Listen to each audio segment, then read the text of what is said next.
Good evening, everyone.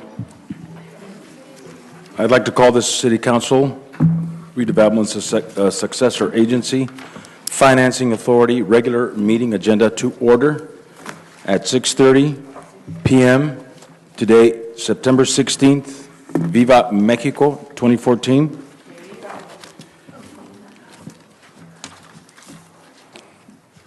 Please note the attendance. Ms. Garcia, everyone is present. At this time, I'd like everyone to rise for the Pledge of Allegiance.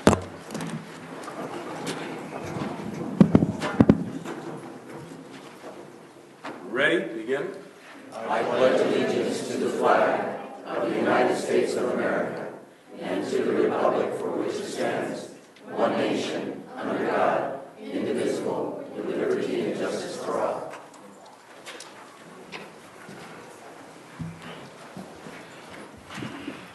At this time, I would like to defer to our city attorney for items in closed session.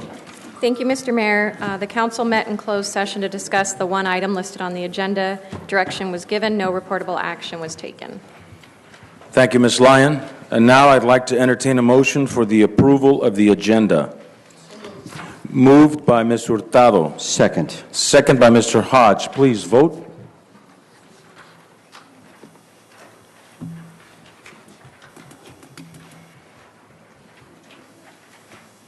It's warming up.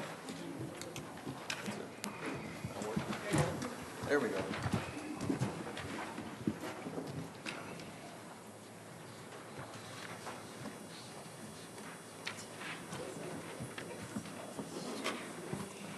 And the motion carries 4-1 with Mr. Kim in opposition. Announcements. These announcements or these proceedings may be viewed on the City of Calexico's website at calexico.ca.gov the Friday following the City Council meeting. Public comments and public appearances. Not to exceed 3 minutes. This is a time for the public to address the City Council on any item not appearing on the agenda that is within the subject matter jurisdiction of the City Council. The mayor will recognize you, and when you come to the microphone, please state your name and place of residence for the record. While members of the public are encouraged to participate, it is unlawful to disturb or delay the council meeting with personal or slanderous remarks.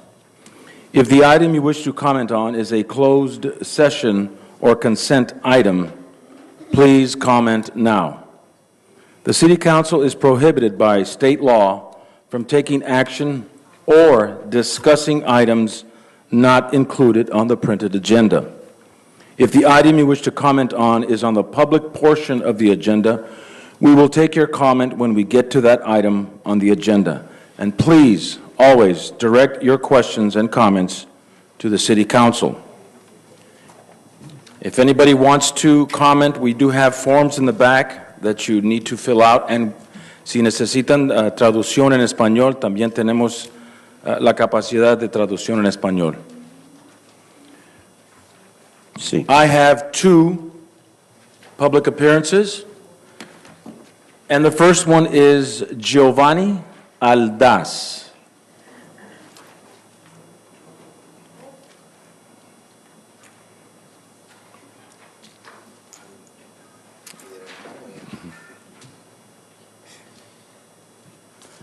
And Mr. Kim, will you please time as soon as they start speaking?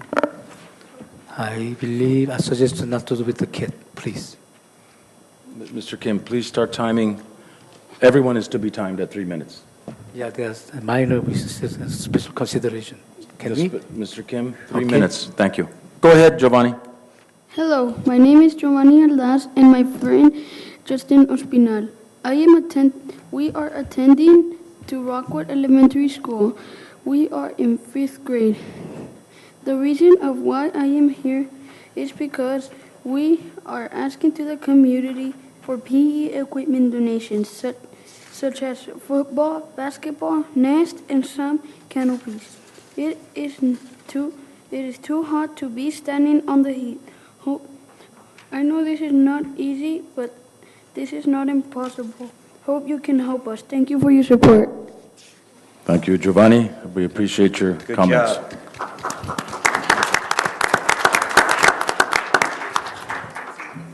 You go to Rockwood School, Yes. and you're in 5th grade? Yes. Okay.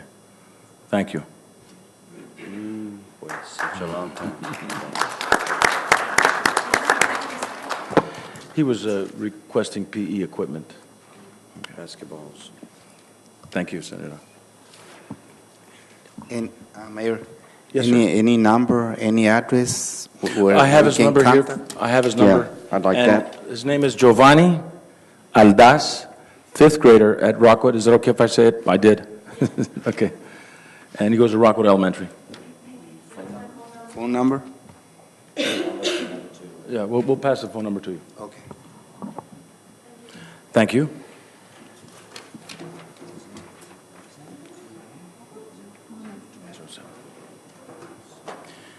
Next, we have, for general comments, Maribel Padilla. And you can clear the timer, Mr. Kim, and start fresh. Maribel Padilla, AC Nogales. Today I'm actually going to do something that I usually don't do. I'm going to actually commend Mr. Quinn and Ms. Lily Reyes for bringing up that billing online, for having that e-bill, which hopefully everybody will sign up and we'll be able to save money on that paper trail of those bills. And it's nice to see something positive coming out of CoCLX for a change out of this administration. And I know it's them too that have worked really hard. So it's on them that this is actually here. And I'm hoping that everybody, I'm going to put it on Facebook, for everybody to actually do it online and save the paper, save the city some money. Thank you very much. Thank you, Ms. Padilla.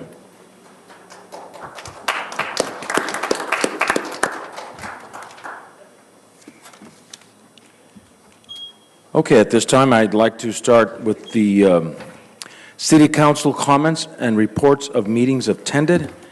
And in the month of September, I'm starting to my left, and in the month of October, I'll start to my right. So I'll start to my immediate left with Mr. Hodge. Council comments. Council comments, we're already there, sir. All right, sir. How fast? And that's because of Mr. City Manager Warren. You're lucky, John. These are very short minutes. Yes. agenda items. Thank you. I've been doing some walking, you know, and I guess this might be your concern, Mr. Savine and Terry Nava, on, help me out pronounce this, Ostre or Ostre? Ostre. Ostre Street. 5 or 6 families, different homes, complained about a huge amount of water emanating from the very first house on the corner going down the street and being there all the time and just a nuisance. So I ask you and the proper people to check that out. Because, I mean, if it was one family, I might say, well, you know, maybe it's not warranted. But as I was walking house to house, there must have been about 5 or 6 different families. Thank you. Yeah. And it was a pleasure to attend El Grito on Sunday. Kind of had mixed feelings. I like the idea of it still being in the community, the grassroots, but at the same time, this was a progressive move, and it was a very nice event. And anytime that we can bring events to the Grand Plaza and bring people together to enjoy themselves and do some shopping, that's a good thing. And then I enjoyed myself at the League of Cities with my colleagues. It was very informative, Mr. Mayor, and we had some fun. Enjoyed my time with Councilman Castro driving up there, and we did not go on the wrong way street this time, so that was good. Okay, thank you. That's it. Thank you, Mr. Hodge. Ms. Hurtado. I guess what I can add to what you've already said is that there was a huge project going on in downtown Calexico. The streets were repaired with the overlay, and so it was a little bit chaotic there when all of that was happening, but it was very worth the while. It's a big difference, and the notice is obviously very noticeable. With regard to the online payments, I believe what is being said is that we are going to be reaching out to the residents by way of notification in the bills that already exist, notifying them that online bill payment exists, allowing them to be able to register for online, but they also have some other feature going on as well, right? Yes, there will be a notice that goes out in every water bill that, you know, for the foreseeable future, that encourages people to register, or to, excuse me, not register, but to pay their bill online. And then also there's in the window, and then we're going to be encouraging people. And actually, we've really had a really good response on that thus far. And so the credit does go to Liliana Reyes and also to John Quinn, who really set that up. So that's really important that we make sure we get that message out, and to suggest that we maybe put something in the paper so that people are more aware of its existence. Besides that, after last week's review of our budget, I know that there was still some questions with regards to some of the content, and I thank you very much, Mr. Warren. You have been very receptive with regard to the different issues that still popped up after last time's meeting and review. Such a budget as this was pretty complex, and so there is quite a bit of details that pop up that still need some conversation. So I very much appreciate your cooperation and your receptiveness in getting to know this city in such a short time, and yet be able to produce this type of product and get it going. So thank you. Thank you very much. Thank you, Mr. Hurtado. I'll start with Mr. Castro. No comments at this time. Okay, no comments from Mr. Castro. Mr. Kim.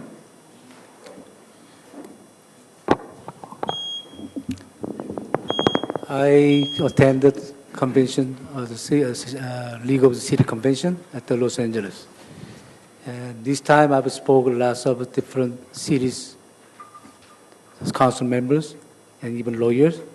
And I found that we are the one, some of the isolated city from the new movements. We are in the middle of the United States and Mexico. That's where I found it. And the other one is the water meters. I believe Mr. Rodriguez, during the city manager, that we are planning that water meter pay by the bill, pay by the website. At that time, I was questioning its convenience, but fee for the people. I believe 35 cents or 55 cents. I'm not sure exactly what amount. Someone told me 35 cents. But still, lots of questioning on myself why we have to charge the people. Why not we can just let the free to use the website to pay. We're still saving our manpowers, our staff, a lot of times. We're saving the money from there. That was questioning. I wish this administration and city council members, we consider on those for the future. And we have a budget coming today, and I was very disappointing. It's been, nothing been changed. Even there a lot of issues came out. Even staff said it was miscalculated, mistaken, but still here again, same without any changes. So looks like we are here robust tempers, not that we're making some decision for the community. We are robust tempers. And our duty, 5 council members' job is making a decision for the community, not for some of the staff or somebody's. I wish our city council member doesn't forget our duty. We are representing the community. We are the one for the communities. Thank you. Thank you very much, Mr. Kim. I'd also like to say that I did go to the League of California Cities in downtown Los Angeles, and if you haven't been to downtown Los Angeles, it's quite an experience. You've got the highs and the lows of the community. At one point, I think Mr. Hurtado took a wrong turn, and I felt I was back in Mexicali. But there was a lot of worthwhile seminars and a lot of networking with Latino caucuses and other political groups, which I thought was a very positive thing. I'd like to also thank our police department and our county sheriff and our Customs Border Protection for honoring those that gave their lives during the September 11th Twin Towers and Pentagon and the plane out in Pennsylvania that went down. Very, very nice ceremony, Chief. It was very awesome. You and your staff and fire department, Chief Mercado and Chief Tabares, you're to be commended. I also went to the September 14th, which was the Fiestas Patrias de Independencia de Mexico, which was very nice. I thank Armin Garbey and those involved with it. It was rather hot, humid, and muggy, and sultry, and it was just, right, Morris? You were there? But we endured it, and we had a good time. So we thank the Mexican Consul, Carlos Flores Vizcarra, for leading that up. And again, many thanks to Mr. John Quinn and Liliana Reyes for getting this online, saving money, saving time, and saving paper. And speaking of online, I encourage our city council members to submit their biographies on the webpage so that our visitors know who the city council members are, what qualifications they have, what experience and education included in that as well. So please submit your biographies when you have a chance. And I'd like to invite everyone on September 18th. The Arts Commission is having an unveiling of art in public places with Ms. Sandra Toller heading up that event. It'll be on the corner of Highway 98 and David Navarro Street. However, we won't stop the traffic on 98. I think that we're going to close it on Navarro, right? Right. So thank you very much for doing that, Ms. Towler. And that's all I have for my public comments, and I'd like to turn it over to Mr. Warren, our city manager, for any public comments or announcements he may have. I don't have any comments or announcements at this time, Mayor. Thank you, Mr. City Manager. At this time, I'd like to look at the consent calendar. There are 3 items, and all matters listed under the consent calendar are to be considered routine by the City Council, the Calexico Community Redevelopment Agency, successor agency, or Calexico Financing Authority, and will be enacted by one motion in the form listed. Any item may be removed from the consent calendar and considered separately by the Council. At this time, would anyone like to remove an item? Seeing that there is none, did you want to remove an item? Number 3. Number 3. Mr. Kim would like to remove item 3. Is there anyone else that would like to remove an item? Seeing that there is none, is there a motion to approve 2 and 4? There is a motion, sir. Moved by Mr. Hodge. Is there a second? Please remove number 3 to discuss separately. Second. Second by Mr. Hurtado. Please vote.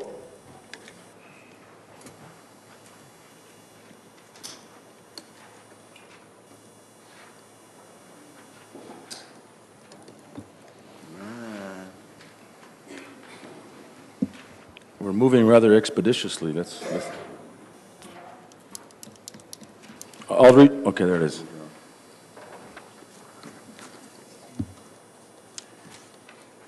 So the motion carries unanimously, 5-0. Mr. Kim, questions or concerns about item number 3? Yes. During the briefing, yeah, I found it. This one is what I'm understanding is the whole total of the amount of the $1.3 million. We're talking about this CDBG income is $1.3 million. That's what we currently have, yes. Yeah. So you were saying is how are we going to dividing about this money? Actually, this is mandated by the state CDBG program. We have to have a program income reuse plan in order to expend these funds. So the guidelines have changed from the state, and they sent them down, and they had to be approved by council in order for us to continue using our funds. So this isn't In the item, we show the discussion as to how we're going to break down the funds, which is first-time home buyer, housing rehabilitation, economic development, and microenterprise technical assistance. Some of these funds have already been allocated to program income waivers, but in order for us to continue the usage of these funds, we have to approve the reuse plan.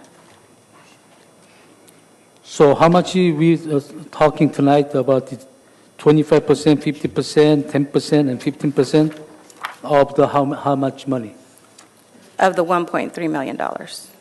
Well, actually, that's not a fair statement. We have $1.3 million currently in our program income reuse, in our program income fund, but we have program income waivers that we've requested from the city to approve, which lowers the amount of money that will be left in that fund. The funds that are left over are approximately $100,000, and they will be distributed among the four programs: first-time home buyer, housing rehab, and economic development. So you were explaining me from the $1.3 million, we have $100,000 distributing this money. So rest of the $1.2 million, you inform me $300,000 for the repair the fire. To rehabilitate the fire station, correct. Rehabilitate the fire departments. And the $600,000 Chelsea? Well, it's to help cover the gap for the land acquisition of the Via Primavera multifamily apartments. And the $332,000 for the economic development technical assistance program. Excuse me, Mr. Kim, for clarification, that $600,000 is item 7? Correct. Okay. Go ahead, Mr. Kim. Yeah. So from the $1.3 million, we spending about $1.2 million some other place, including the Chelsea, $600,000 for the Chelsea, and we're going to spend this one, what we're approving only for the $100,000 to distributing 25% housing rehabilitations and 50% first half-time home buyers. So we actually not much money about. That is correct. In this fund, currently in the housing division, we have 12 pockets of funding.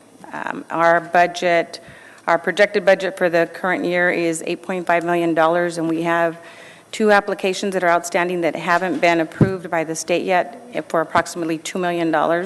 So in total, the housing division should have approximately $10 million for this fiscal year to assist our residents and to pay for salaries for staff, housing staff. Yeah, but we're spending $332,000 for technical assistance from the $1.3 million. It's kind of a lots of money we're spending for the consulting.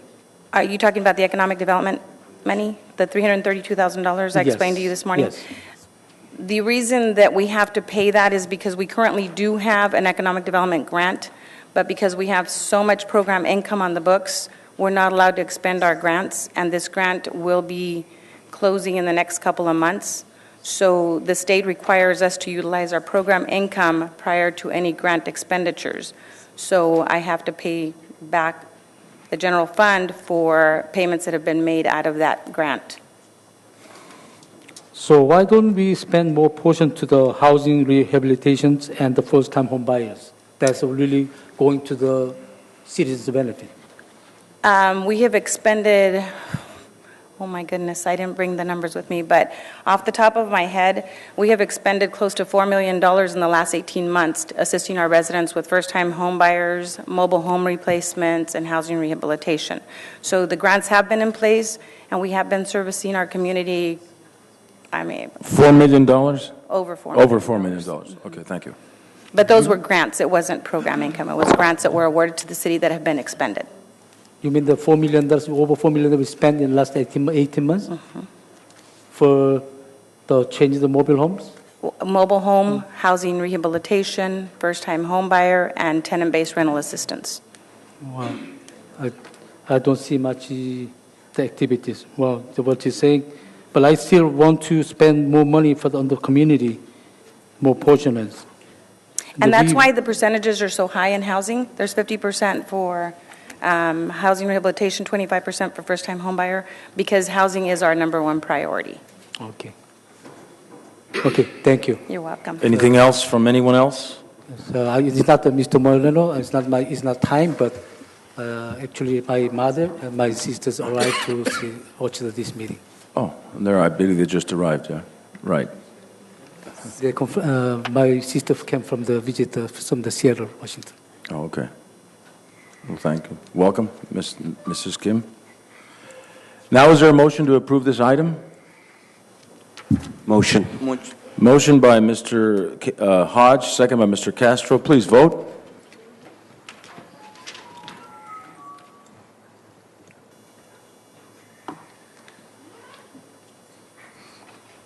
And motion carries unanimously. Thank you very much. Moving on to item number 5, which is the appointment of a general commissioner by City Council to the Calexico Housing Authority Board.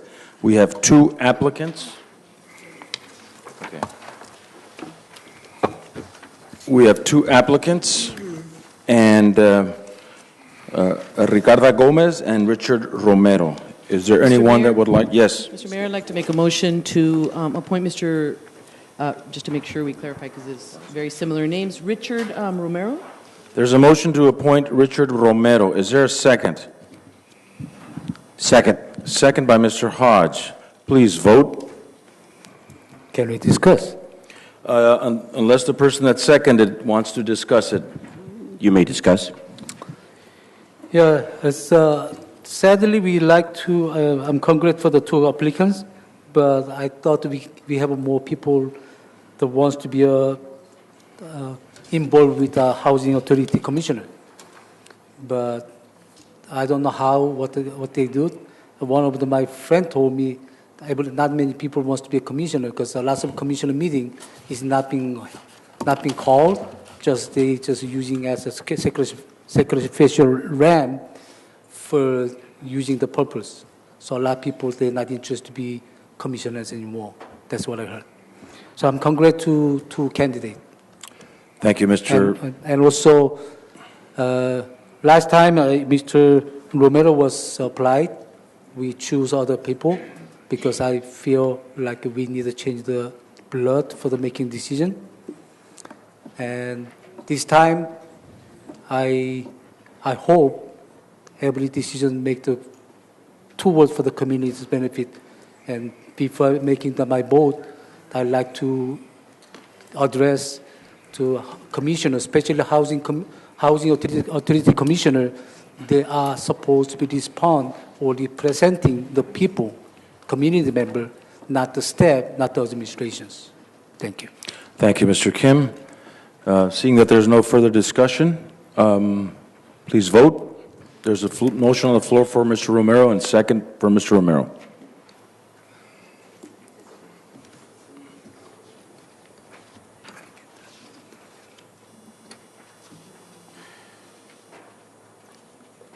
I'm sorry, I didn't get the motion. It was a motion to, yes, sir. It was a motion to appoint Mr. Richard Romero for the General Commissioner to the Housing Authority.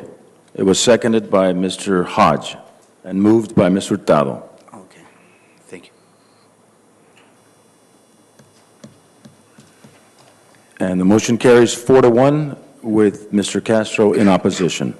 Number 6, discussion and potential action regarding Ronald McDonald House Charities of San Diego request of a waiver of temporary use permit filing fee. And this is, I think we've done this before, have we not? Is this your department, Mr. Servin? No? This is the House Charities of Ronald McDonald wanting to, I believe, have the Red Shoe Day in Imperial Valley. Anybody want to give us a brief staff report? This is a request by the Ronald McDonald House for a waiver of the $135. We as staff don't have that authority. The Ronald McDonald House Charities is a 501c3 tax-exempt organization. They're requesting this fee waiver, and it's here for the City Council review and potential action should you decide to do it. Okay. There is a staff report along with their letter with a request. Mayor Moreno, I motion for its approval. It's moved by Mr. Hurtado. Is there a second? Second. Second by Mr. Castro. Please vote.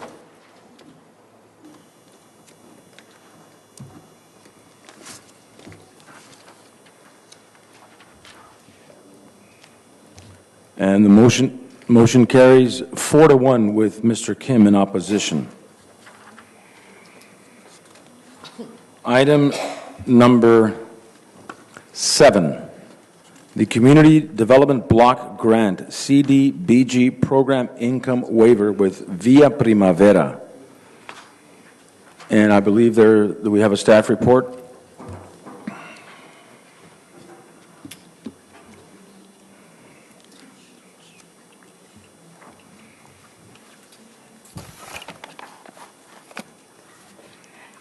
This item is on the agenda for your approval.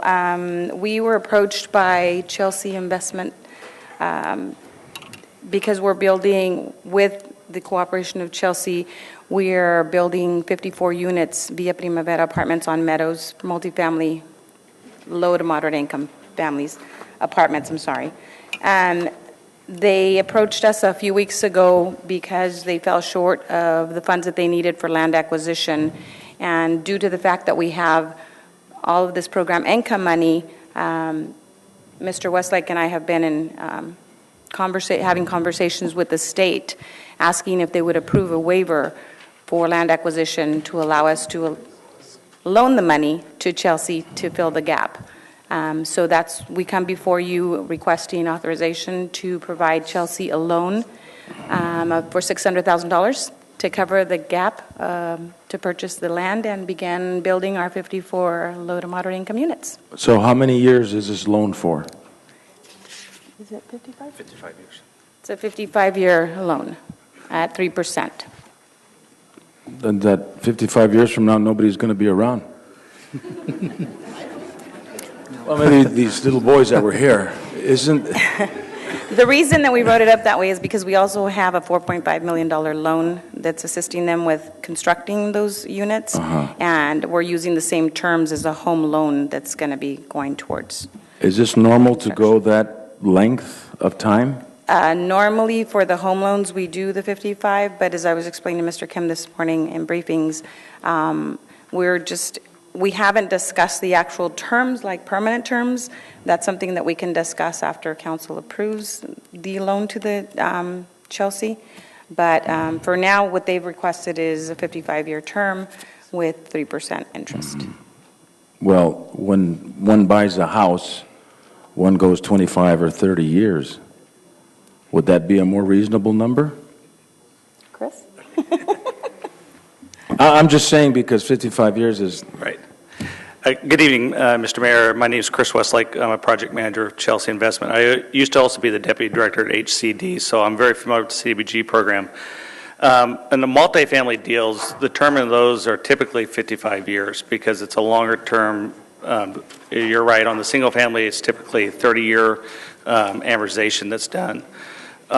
For the tax credit purposes, with our equity investors on the state and federal tax credits, they also figured out the 55-year term on this. So it's a fairly normal standard that's used in the industry for that term. Okay. And so for the CDBG, we modeled it just as the home, so it was very consistent what we've done. So this is par for the course. This is normal lending terms from the city's part to Chelsea. Correct. Or others who may be interested.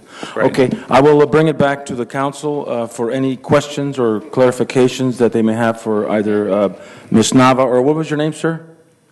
Chris Westlake. Chris Westlake. Yeah, I have some questions. Okay. Go ahead. Would you like to go first? Sure. Okay, go ahead, Ms. Hurtado. In reviewing the resolution, as you say, it appears that exact terms want to be figured out after today's vote. I want to see what the opinion of our senior manager on that, because that makes me personally a little uncomfortable to sign a resolution that doesn't specify terms. He's correct that, generally speaking, under these kinds of programs through the U.S. Department of Housing and Urban Development, that the 55 years on multifamily development is fairly consistent with what you see across the country. If you could do one of two things. If you're uncomfortable, we can go back and continue with negotiations. Or if you're comfortable with the 55-year at 3%, then we make it part of the motion and we will include it in the documents.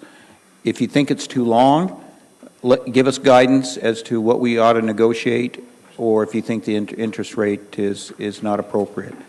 But generally speaking, what you see here is fairly consistent with what you see across California and the United States. The only thing is, and I mean, I'm all for the projects that you're bringing to the city, but it is a smaller amount. We're not talking about such a larger amount, and going so long like that seems as if you may be locking up some funds that might be available a little sooner because it's a smaller amount. And so as if maybe there's still some thinking out to do here on this one? We could, if you would like us to engage in further negotiations, we would be happy to do so. We could table this particular part of the item tonight, and proceed with additional discussions with them. I'd like to see what other council members also have to say. Yeah, okay, thank you, Mr. Hurtado. Mr. Kim, you have the floor. Yes, okay.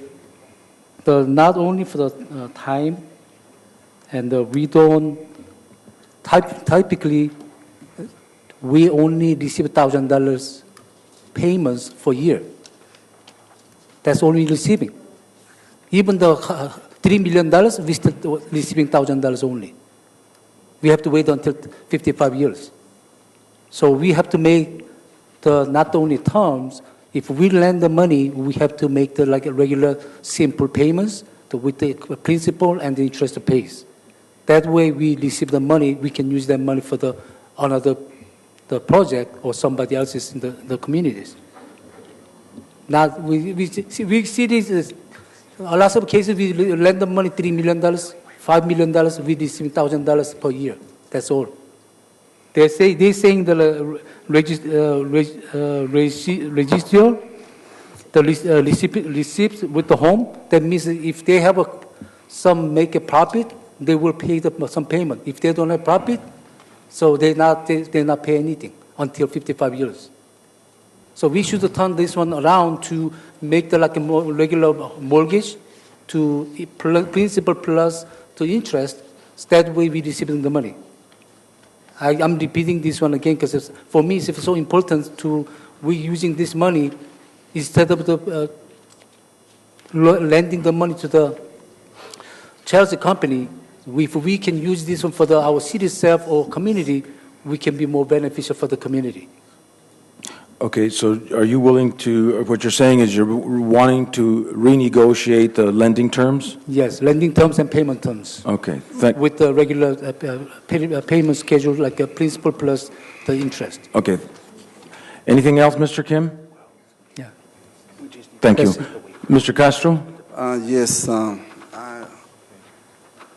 Around probably 3 weeks ago, I went to Los Angeles to a conference with SCAG. SCAG means Southern California Association of Government. And they give us a huge presentation. And they mentioned that the city of Calexico, from the whole valley, from Imperial County, is that the percentage of poverty is 32%. So, Calexico, we need money in order to help and assist our people. To give $600,000 to Chelsea Investments, I mean, for me, that's a good project, but not the way we, the city of Calexico, need to approve a loan for 55 years. That's a given. That's a given. And 32% of the people who live in Calexico They need help. They need help. And this is the city from the whole valley. Again, I mentioned that we have a poverty situation in a huge percentage.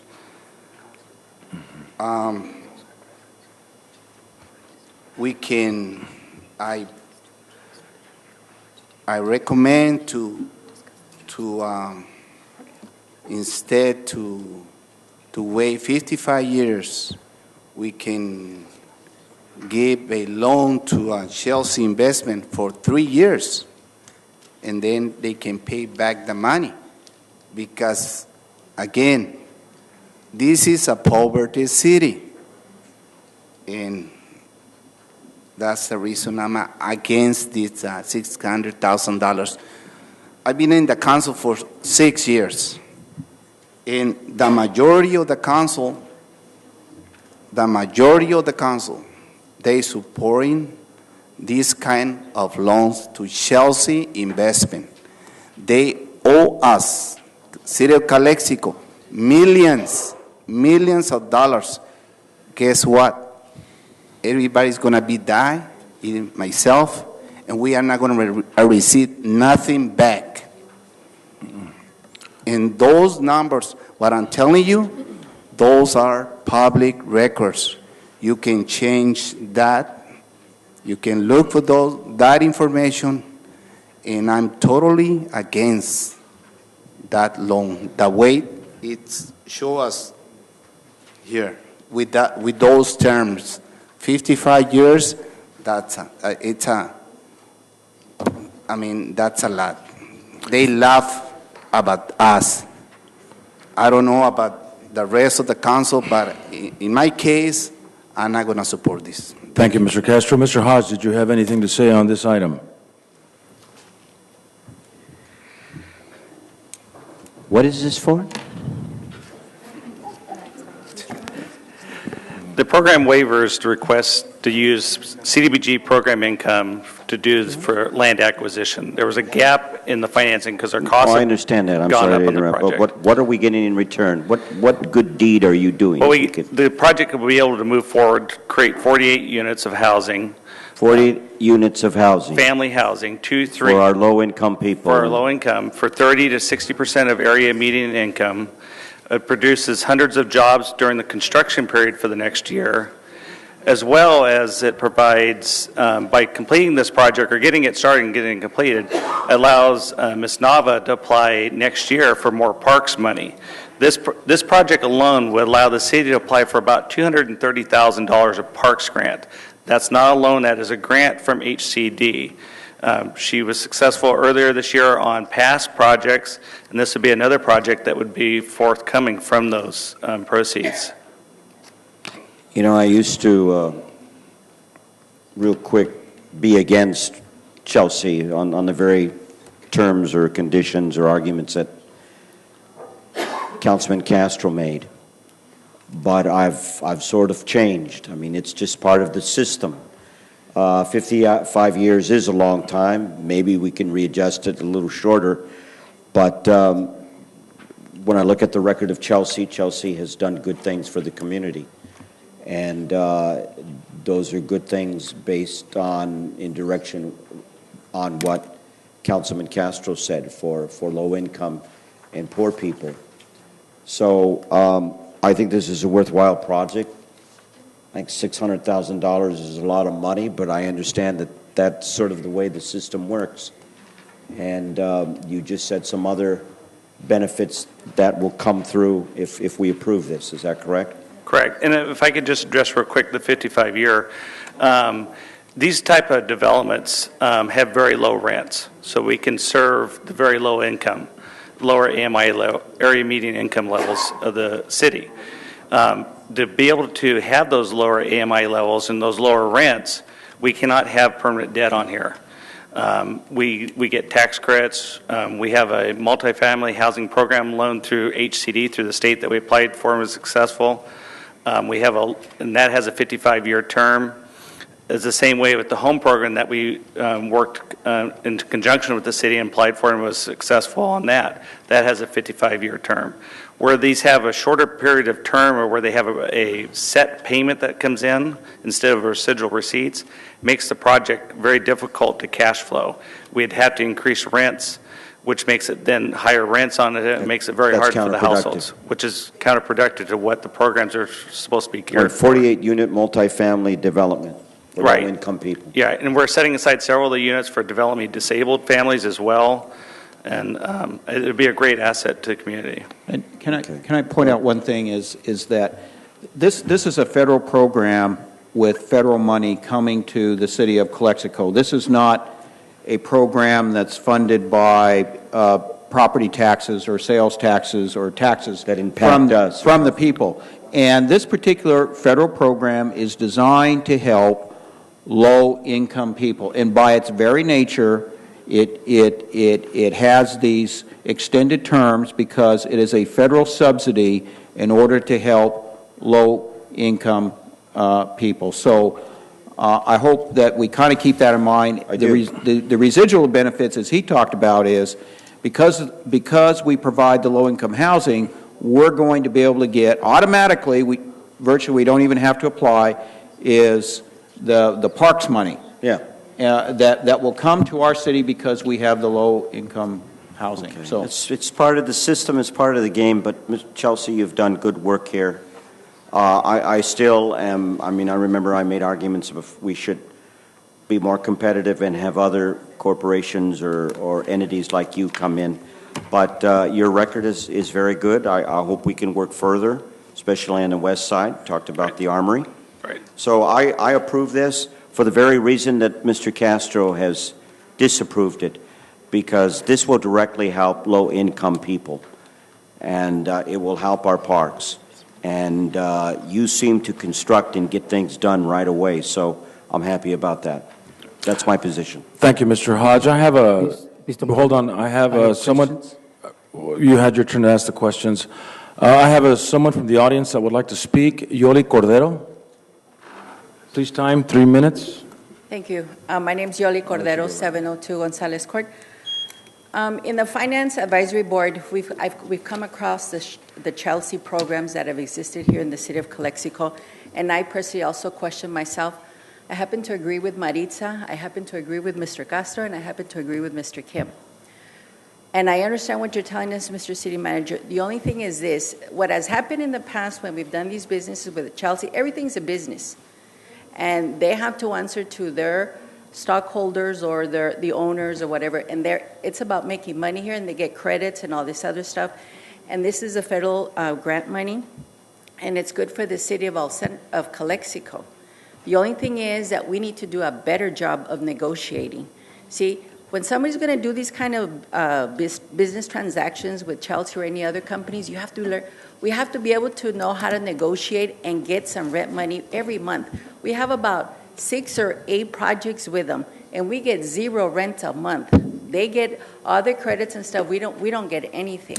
Okay, we're going to get it down the road. There's some of them that we are getting some right now, but all the first ones they were not. So my question, well, who negotiates all this? It's been all our city managers in the past, and I know you're saying no, but we can sit down, we can talk about it. My suggestion is $600,000 for 55 years. I wouldn't go for it. Come back and make a better offer, and then we'll take a look at it, because it's only 600. If you were telling me, you know what, we need 4.5 million, then I say, oh yeah, okay, go 55. But it's only $600,000, and I know we need this, but I think Chelsea can do a better job of coming back and making a better offer. Maybe 25 years, I don't know. And the interest rate, 3%. The 3% at the bank, it's about, to borrow it, it's going to be about 7%. 3%, you can put the money in a life insurance policy and you'll get 4%. So I think the interest rate is very low. Thank you. Thank you, Ms. Cordero. I will now bring it back to council. Mr. Kim had a question? Yes. How much we loan the money for this project? I'm not saying that I believe the Chelsea have several different projects, this Primavera project, how much we loaned it last time altogether for this project? It's 4.5 million, but that's through the federal home program through HCD. So that money can only go through cities to a project. So it wasn't straight from the city's Yes, funds. I understand, but Okay. we already gave them the loan them to $4 million already, and Right, they want to that- have a $600,000. That we had to for that. apply for the 4.5 million with about 20 other projects around the state, though. And they only funded 3 that year. Yeah, but still that belongs to city. City lend the money to the Chelsea company or some other company. No, it could only go for that specific project. The city and Chelsea worked together on that specific application. If the city had received the money, they couldn't put it into any other project. It had to only go to Villa Primavera. Yes, but still money came to the city, not to you guys. Correct. To the city for that project. Correct. Yeah, so please don't misguide me. That one is the money, we apply the money to project and your project, that is, for that we lend the money to them, to you guys. But still, the city is entitled to receive the money to build the project for that. That project is built with the Chelsea to $4.5 million to go to that project. But it's not the money belongs to Chelsea, it just belongs to people. Right. Thank you. Thank you. The other one is, this was income, there was called, this money is like CDBG. It's CDBG program income? Program income. Yes. I believe we can use some other areas, like what we did, like from the $1.3 million, we spend money, we're going to spend money for the $300,000 for the fire.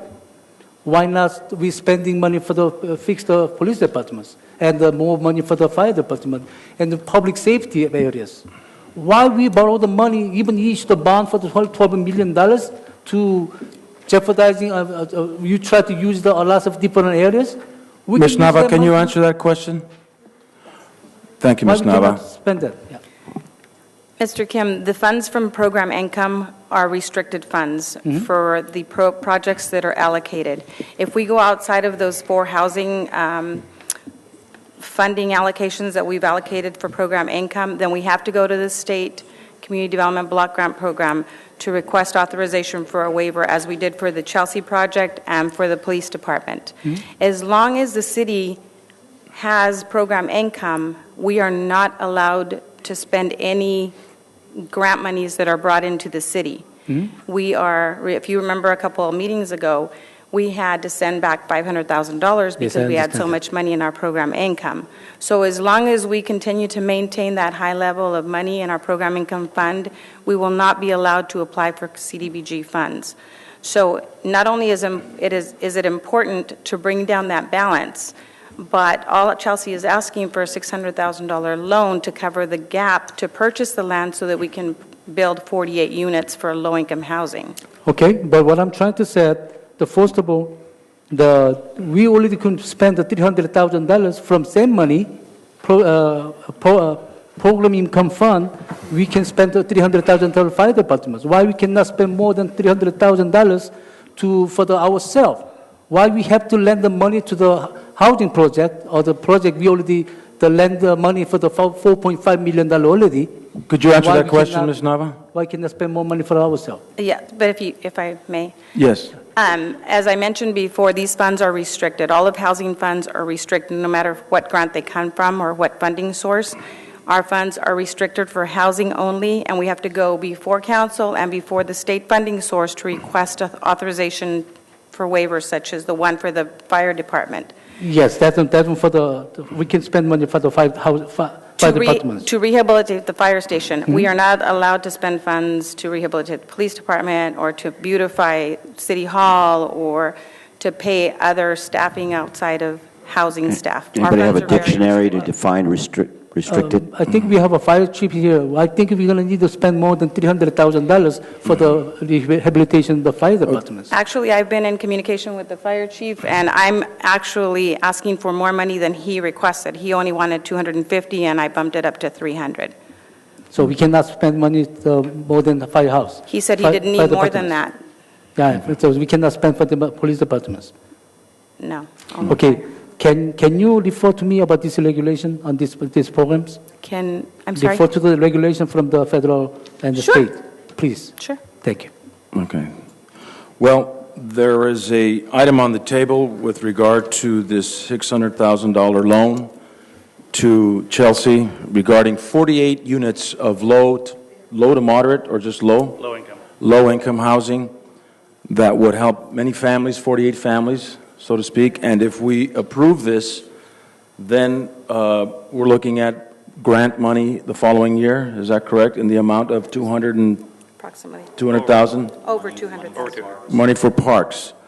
Would Chelsea, listening to some of the other members, would Chelsea be possibly consider shortening the terms of the loan if Mr. it's Mayor? not approved May I today? make a proposal, Mr. Mayor? I'm sorry? May I make a proposal? Okay, well, go ahead. Okay. First of all, I'd like to make sure that I'm not misunderstood. I believe that the projects that you have brought to Calexico, I pass by there all the time, are beautiful projects. They're very well kept, they're very clean, and they're beautiful. And they bring not only the solution to needs of families that are low income, it also makes an addition to what Calexico wants. Beautiful things. So they're beautiful projects that you bring, but I do propose that we do take it back just to see if we can have some different offers and see if there is the possibility to have different terms than what we're talking about today. May I say something? Oh, hold on. Are you on a strict timeline? Yes, we are on a strict timeline. We have to close our state tax credits. They have an expiration of October 14th. No. So we right now have our closings all set to close the MHP loan, the home loan, and our tax credits within the first week of February here. Yeah. Sir, 600,000 is... Hold on. 600,000 is a lot of money, but didn't you say if we didn't agree on the 600,000, that would cause some Well, if we don't do the negative 600,000, we probably will not go forward. What now? We will probably not go forward with the deal because it's a $600,000 gap in the funding to move it forward. Okay. All right. So it's a gap. I that make the requires motion. 600,000. I'm making the motion to pay. Wait a minute. Hold on. What was your motion? I'm sorry, Ms. Hurtado? My motion was to accept assisting, however, with a couple of options or another option of as far as the terms. Mm-hmm. Well, okay. Revisit the terms. Is there a second on that motion? A motion dies for lack of a second. Okay, I now, make the motion. is there another motion? Yes, I'm making the motion to direct the staff to make the renegotiation of terms and the condition of the payments, and then bring back to us. I'm okay with the special meeting. So bring back to us to make the decision before the timeline is not too late. Okay, so Mr. Kim is willing to make a motion to renegotiate the terms, isn't that what you Terms and said? payments. Clarify terms if they're not necessarily clarified in this documentation here yet. So No. it's not in stone just yet. So if it'd be possible to rethink the terms. And But actually, my motion is put in the agenda to all the conditions, terms. And as quickly as possible, obviously. Ms. Nava? and actually, the item on the agenda is not to discuss the terms. The item on the agenda is to approve the program income waiver so we can send it to the state for their final approval. And then at that time, we would come back and negotiate the terms of the Okay. loan. So Okay. today has nothing to do It with has the nothing to do loan. with the 55 years or anything like that? No. Okay. Okay. All right, things have changed now. Mr. Servin, could you put the heater on? It's getting cold in here. No, it's not. I'm just kidding. All right. All right, let's, okay, so now that we know that the resolution does not address the loan terms or anything like that, is there a motion for this item's approval? As it is? As is. Okay. Mr. Mayor, I will make the motion to approve this item as it is. There's a motion on the floor by Mr. Hodge. We're not discussing terms. Because you have to go through certain steps. All right. Well, at least we had an opportunity to discuss it, too. Right. Is there a second? I second. Second by Mr. Hurtado. Please vote. I apologize for that. No, I mean, it's a good concern. See what happens when you rush us.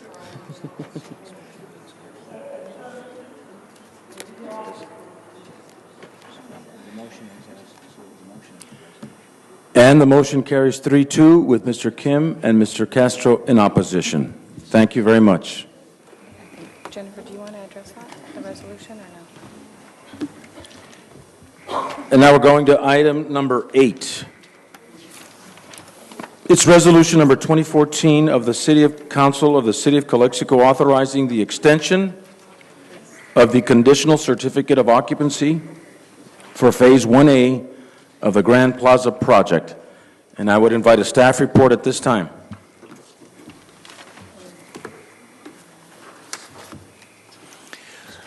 This has been brought up to you last year, and we're continuing to extend the terms or this item because we still have not had any ending on the agreement with Caltrans, Railroad, and the County of Imperial. And so those are items out of our control. We cannot control the timing, and therefore we're asking for this extension. Everything else has been approved, and it's progressing timely. It behooves them to try to get this thing done as quickly as possible because they can't get their certificate of occupancy. So they're not necessarily delaying this because it's out of their control. So it's other agencies that have not been able to come to the table? Yes, and they've already been keeping me posted as to the progress. The county's essentially accepted, and so has the client their offer, so they're just working on the actual agreement. Likewise with Caltrans, and I'm not sure what's happening with the railroad. They don't speak to many, but Okay. I assume they're proceeding the same. All right. And notices have been sent to these agencies? Yes. Okay. Any questions for Mr. Servin or staff? The time period is until next year. The time period? September 30th, 2015. Okay, so about a year from now. Yes. Thank you, Mr. Hurtado. Any other questions, Mr. Hurtado?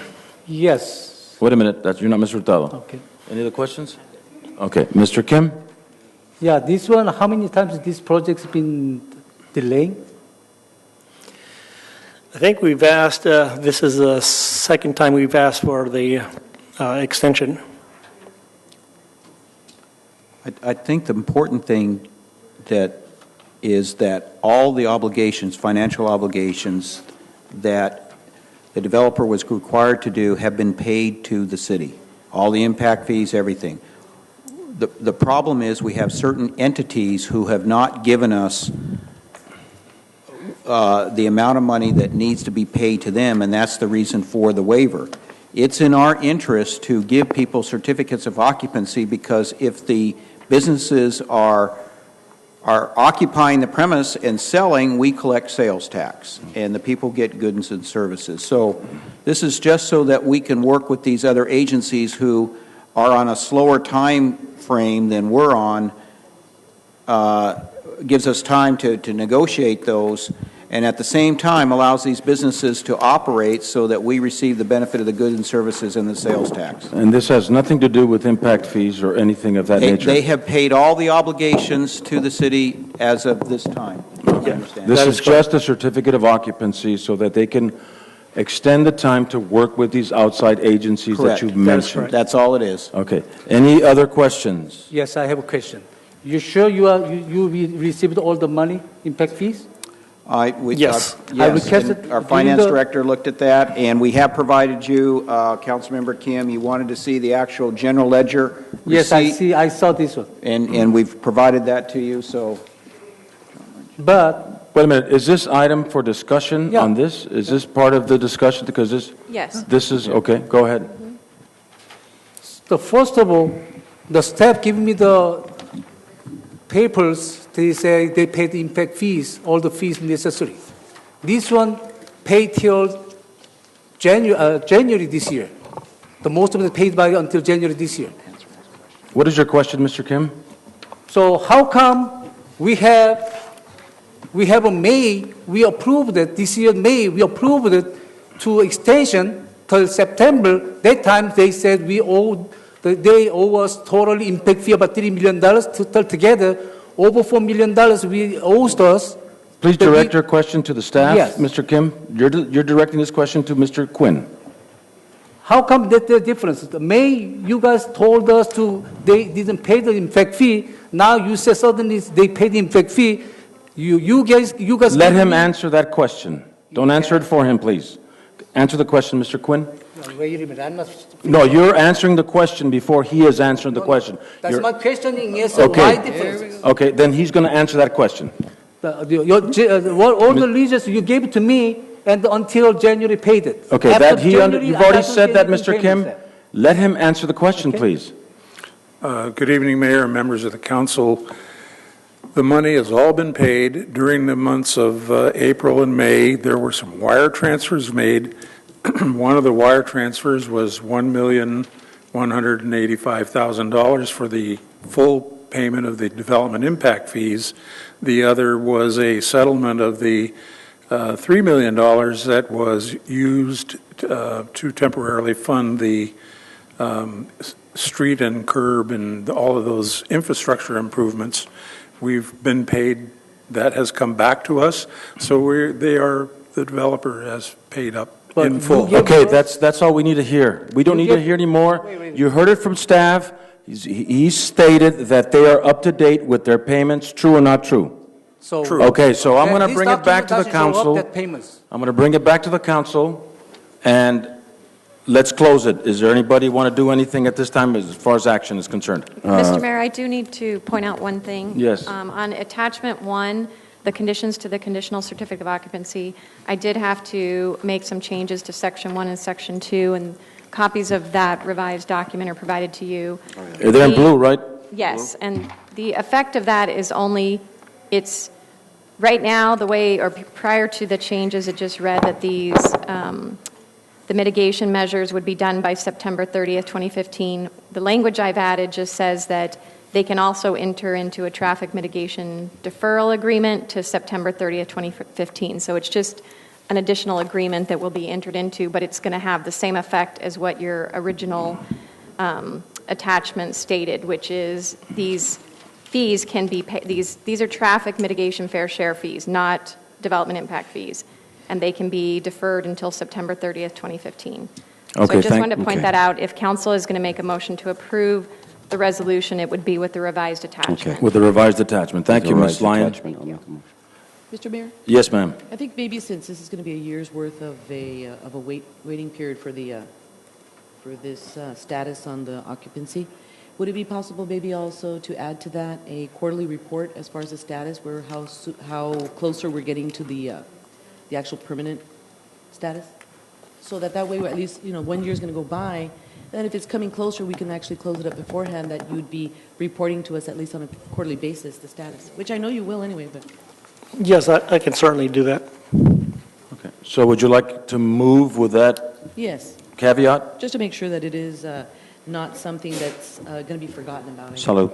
Okay. All right, there's a motion on the floor by Mr. Hurtado to approve this item with quarterly reports to see how it's coming along as far as these agencies meeting with the city and each other.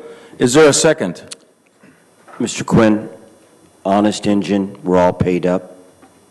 Yes. Okay. I make the second. There is a second. Please vote.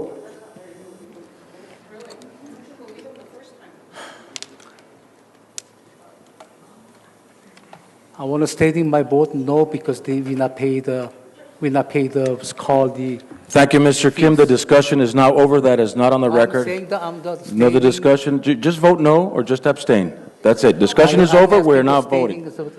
Okay, go ahead. My no votes was stating because we didn't collect the fees. Okay, very good. 4-1, the motion carries with Mr. Kim in opposition. Okay, now moving on to the next item. And this item is Mr. Kim's item, the discussion of Measure H revenues and expenditures.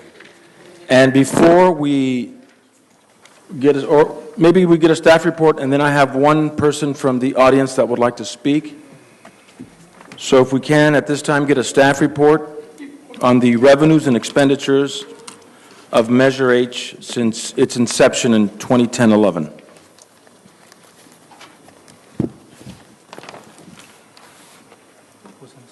Mr. Quinn? Thank you, Mayor and members of the council. Mr. Kim, twice today you've inferred that the city manager and I are lying. I won't take it anymore. I'm saying that in public because that's not something you can do. Twice. I didn't say that it's lying. I didn't see here. You guys gave to me. I don't see the payment after This that. is not time to discuss that. I'm not going to argue with you. You did it, and you did it in front of the public, and you did it to Mr. Warren and myself earlier today. It's not very cool. All right. We have in this staff report an exhibit that shows, that shows the history of Measure H through June 30th, 2014. In that history, it shows the amount of revenue at the top for 2010-11, which is a small amount because that's when the Measure H was passed, and that's when we started getting revenue very late in the year. I think we had maybe 6 or 7 months of revenue that year, so it shows a smaller amount. Excuse me. In 2011-12, it shows the amount that we received for Measure H sales tax, $2.2 million, 2012-13, $2.1 million, and 13-14, $2.4 million. A slight rise, and that was due primarily to the beginning of the Grand Plaza contribution. The Grand Plaza contribution was pretty close to what expectations were, and that was about $300,000. Now, I should also point out that initially we've gotten Grand Plaza only as an entity by itself, the total sales tax reports. We don't have the numbers for individual stores. So if anybody wants that information, it could be confidential and may not be available. So moving down that report or that attachment, the provisions of Measure H in the voter initiative called for a 10% contribution to a contingency reserve fund for the EOC, the Emergency Operations Center. And that amount currently, or as of 6/30/14, is $820,000 and change.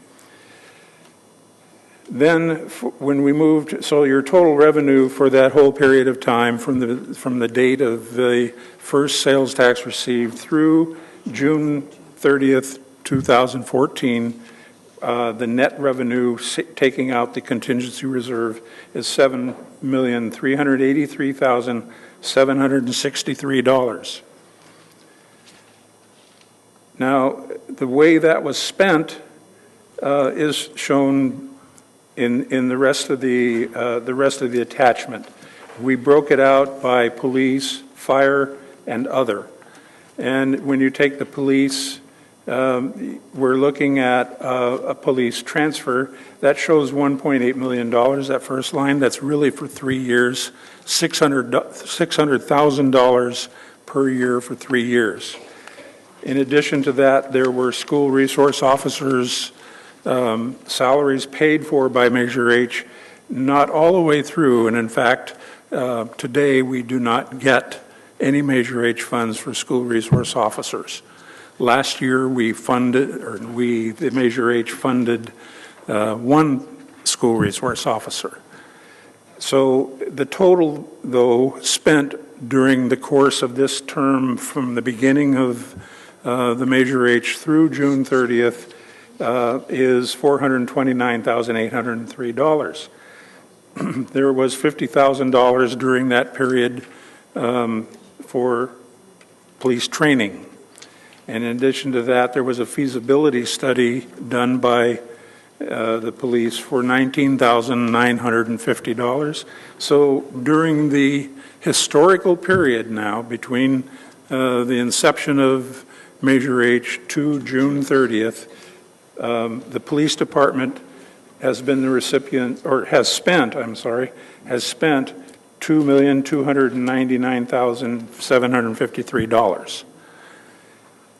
Fire department, their public safety transfer was similar. It was only $400,000 for 3 years, and that's $1,200,000 for the total period. There was a fire truck lease, and that $614,586 is a sum of 3 years of payments for the lease payments on the fire truck. And then there was a one-time payment of a ladder truck for $369. I believe that was the rehab chief. We bought a ladder truck that was rehabbed, and we paid one-time payment of $369,000.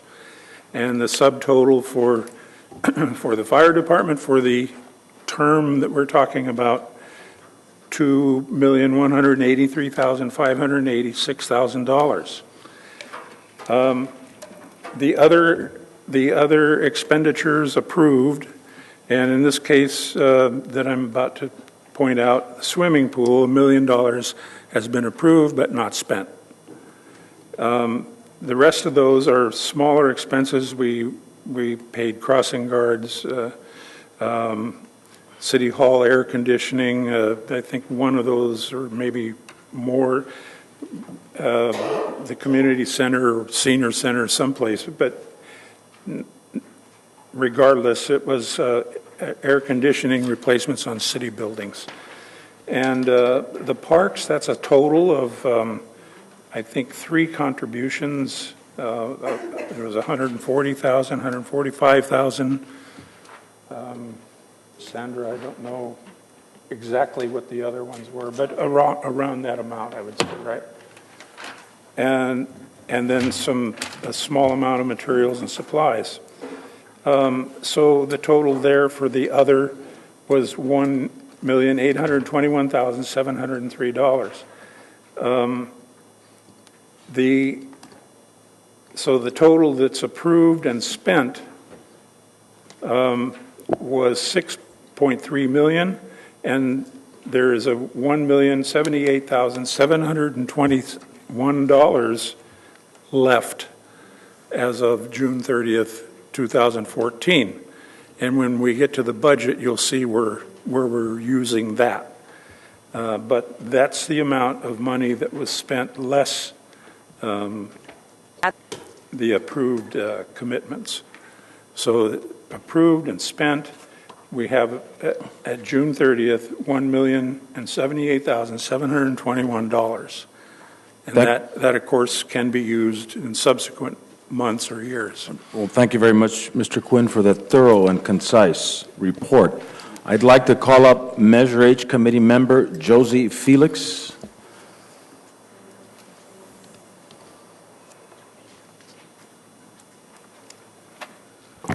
Good evening, Councilman. I'm here not to correct anything, but actually just to ask for our Finance Director for a point of clarification.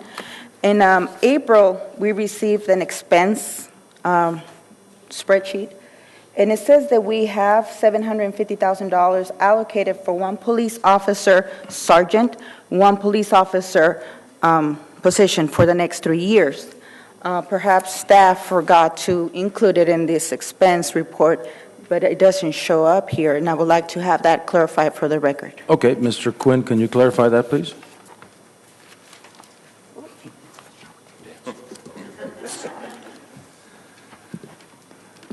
She's correct. There was an approval for a police sergeant and a police officer in 2014, earlier in the year, last fiscal year.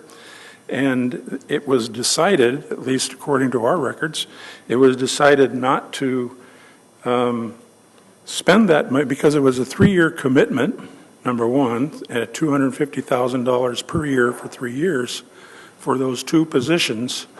And it was decided we were not going to spend that until we knew what the budget was going to say.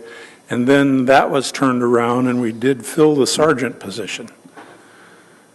So there is still a police officer position approved, but it was never fully executed by the council unless, we'd have to go back to the minutes and see what was really said, but it was my understanding that it was to be held until the budget and we determined we had the money.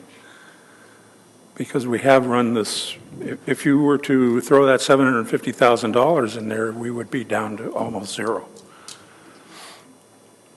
Okay. City. Yes. Go ahead, Mr. Hodge. City attorney, and I even remember city clerk, that I actually have the paper that it was a unanimous approval on the council for those officers. Teach me more about government. He just said that in spite of city council approving it, they, meaning the administration, decided not to move forward. Do they have that right? No, that's not what I said, Mr. Hodge. All right, sir. What I was saying was it was approved by the committee, but it was approved, but with a caveat that there may not be any money by the council. We wanted to hold off on it until we could determine whether or not we had the money to pay for it. Memories might be better than mine. You're saying that's what we approved as city council? That was my understanding. And if you look at the budget document, I'm sure we'll talk about it later, you can see how all the Measure H money is allocated for this year. And the budget is balanced, and we do spend all the Measure H money that's available. There is an addition of one officer in the budget this year. Just needed clarification because it was upsetting to me that we had approved it and it wasn't honored or respected. But, a little later down the road we can get to the truth of it.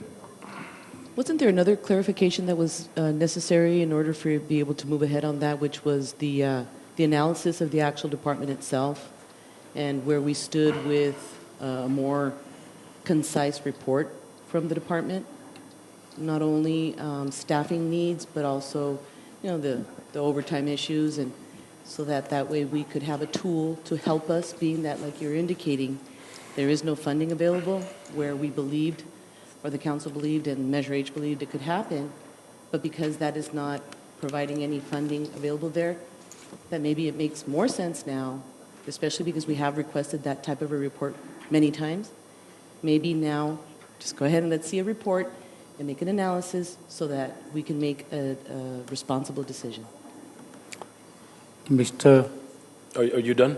Yes, it's Mr. Kim? Yeah, before I said, I believe the budget public safety feasibility study, I believe that goes to the fire department, fire building, when we approve the Measure H money to spend the public safety feasible study for the fire department building, not for the police. They are charging for the police department. I don't know what feasible study is done for the police departments.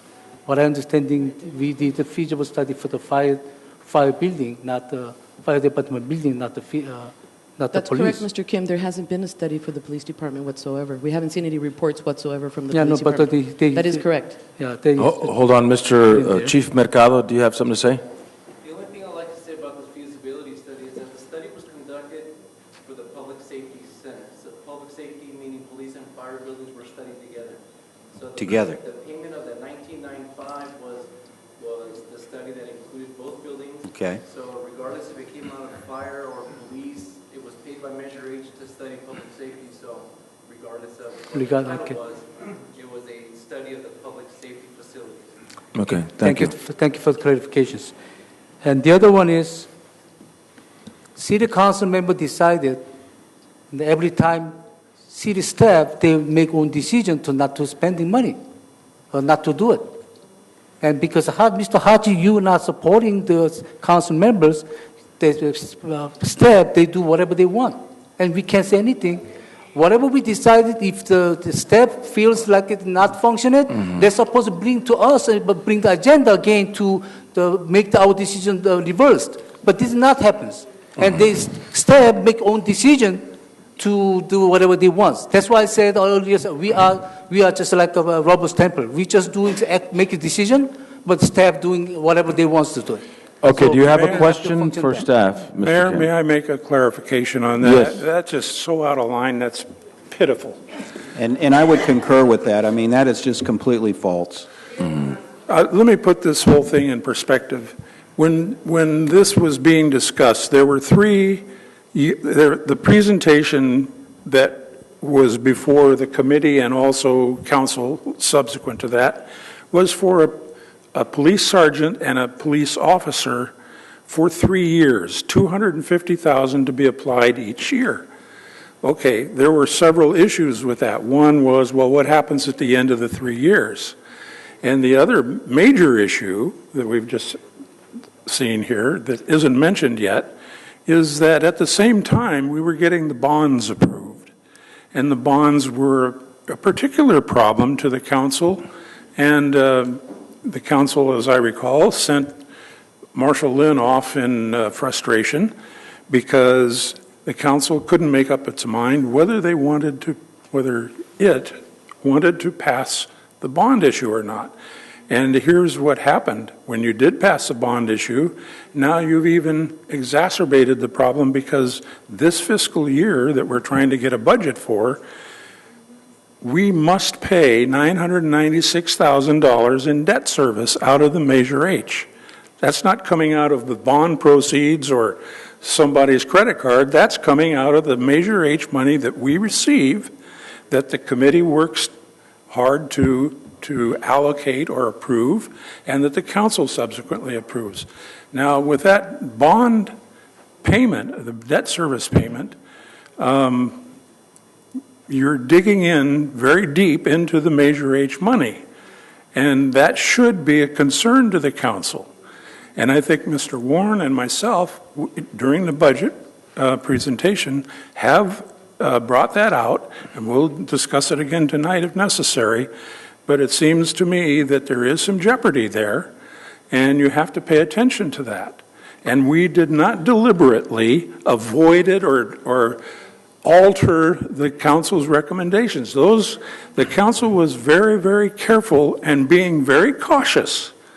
And it wasn't my move directly and my move independent of anybody's action. We all agreed that that should not be done lightly, and that we should probably wait until fiscal year 2014-15 before a decision was actually made. So the issuance of the bond caused over $900,000 in debt service to be paid. $1 million. $1 million over time, over the time. 1 year payment. 1 year payment each year. Each year, and so what that does, it affects the amount of Measure H money you have to spend on whatever it is, police officers or parks or whatever it is, because you've got to make that debt service payment. Now, we're not saying that that was a bad decision, because with those bonds, you're going to do a fire station, you're going to build a park, you're going to do the swimming pool, And later a police station. you know, and maybe later a police station. But the bottom line is when you make these decisions independently, they all have an impact, and so that's why it's important when you do the budget. You have to consider all the impacts. We have done a budget this evening, which we'll talk about, that takes into consideration all the impacts of all the decisions that have been made, and we've come together and we've got a balanced budget. Okay. So it would be, at this time, not in the best interest of the community to hire and pay those salaries, because after 3 years, we may not have the money to pay. Well, the way the budget is structured, we're hiring 1 new employee this year, and it's 1 police officer. Okay, and that's what we can afford. And that's what we can afford. And when we can look at in the budget document the commitments for the Measure H money that were in the bond covenants, as well as the proposals for the expenditure of the remaining Measure H money, which does include $996,000 in principal and interest payments. Okay. All right. You do have a question, Mr. Yes. Kim? Go ahead. Ask the question, please. Why, I understand any raise some issues, whatever the council decided, voted it, and some might gonna come back to some issues like major H1, whatever. And you guys supposed to bring to the council again to reconsider, instead of that you guys make own decision, we just throwing the lock to the sea. All right, you've already asked that question, Mr. Kim. And that, Is there another question? You've already asked that question. That's what I'm saying. Why didn't Okay. bring to us? And that question to was make already the answered. decision? That question was already answered. Is there another question that you The have? question is not being answered. He answered it already. Could you answer it again, Mr. They cannot make own decision. We have to make Okay, the that has decision. already been discussed. Is there another question that you have so we can move on, so we can move this meeting forward, Mr. Kim? And also I told the Mr. When we approved the bond, I've been warned you guys. We don't have money to. If we approve the bond, we don't have money for anything, and you guys be approved it. Now we have jeopardizing ourselves. Approved the position. Now staff said we cannot spend money because $1 million plus the $1 million we're spending money for the allocated for the safety fund, and $1 million we have to make the bond payments. We cannot hire the officers. Okay, anybody So else? That's enough. Anybody else have any questions? Anybody else have any questions? So we are to receive this and acknowledge it. So acknowledged. Thank you. Moving on to the next item.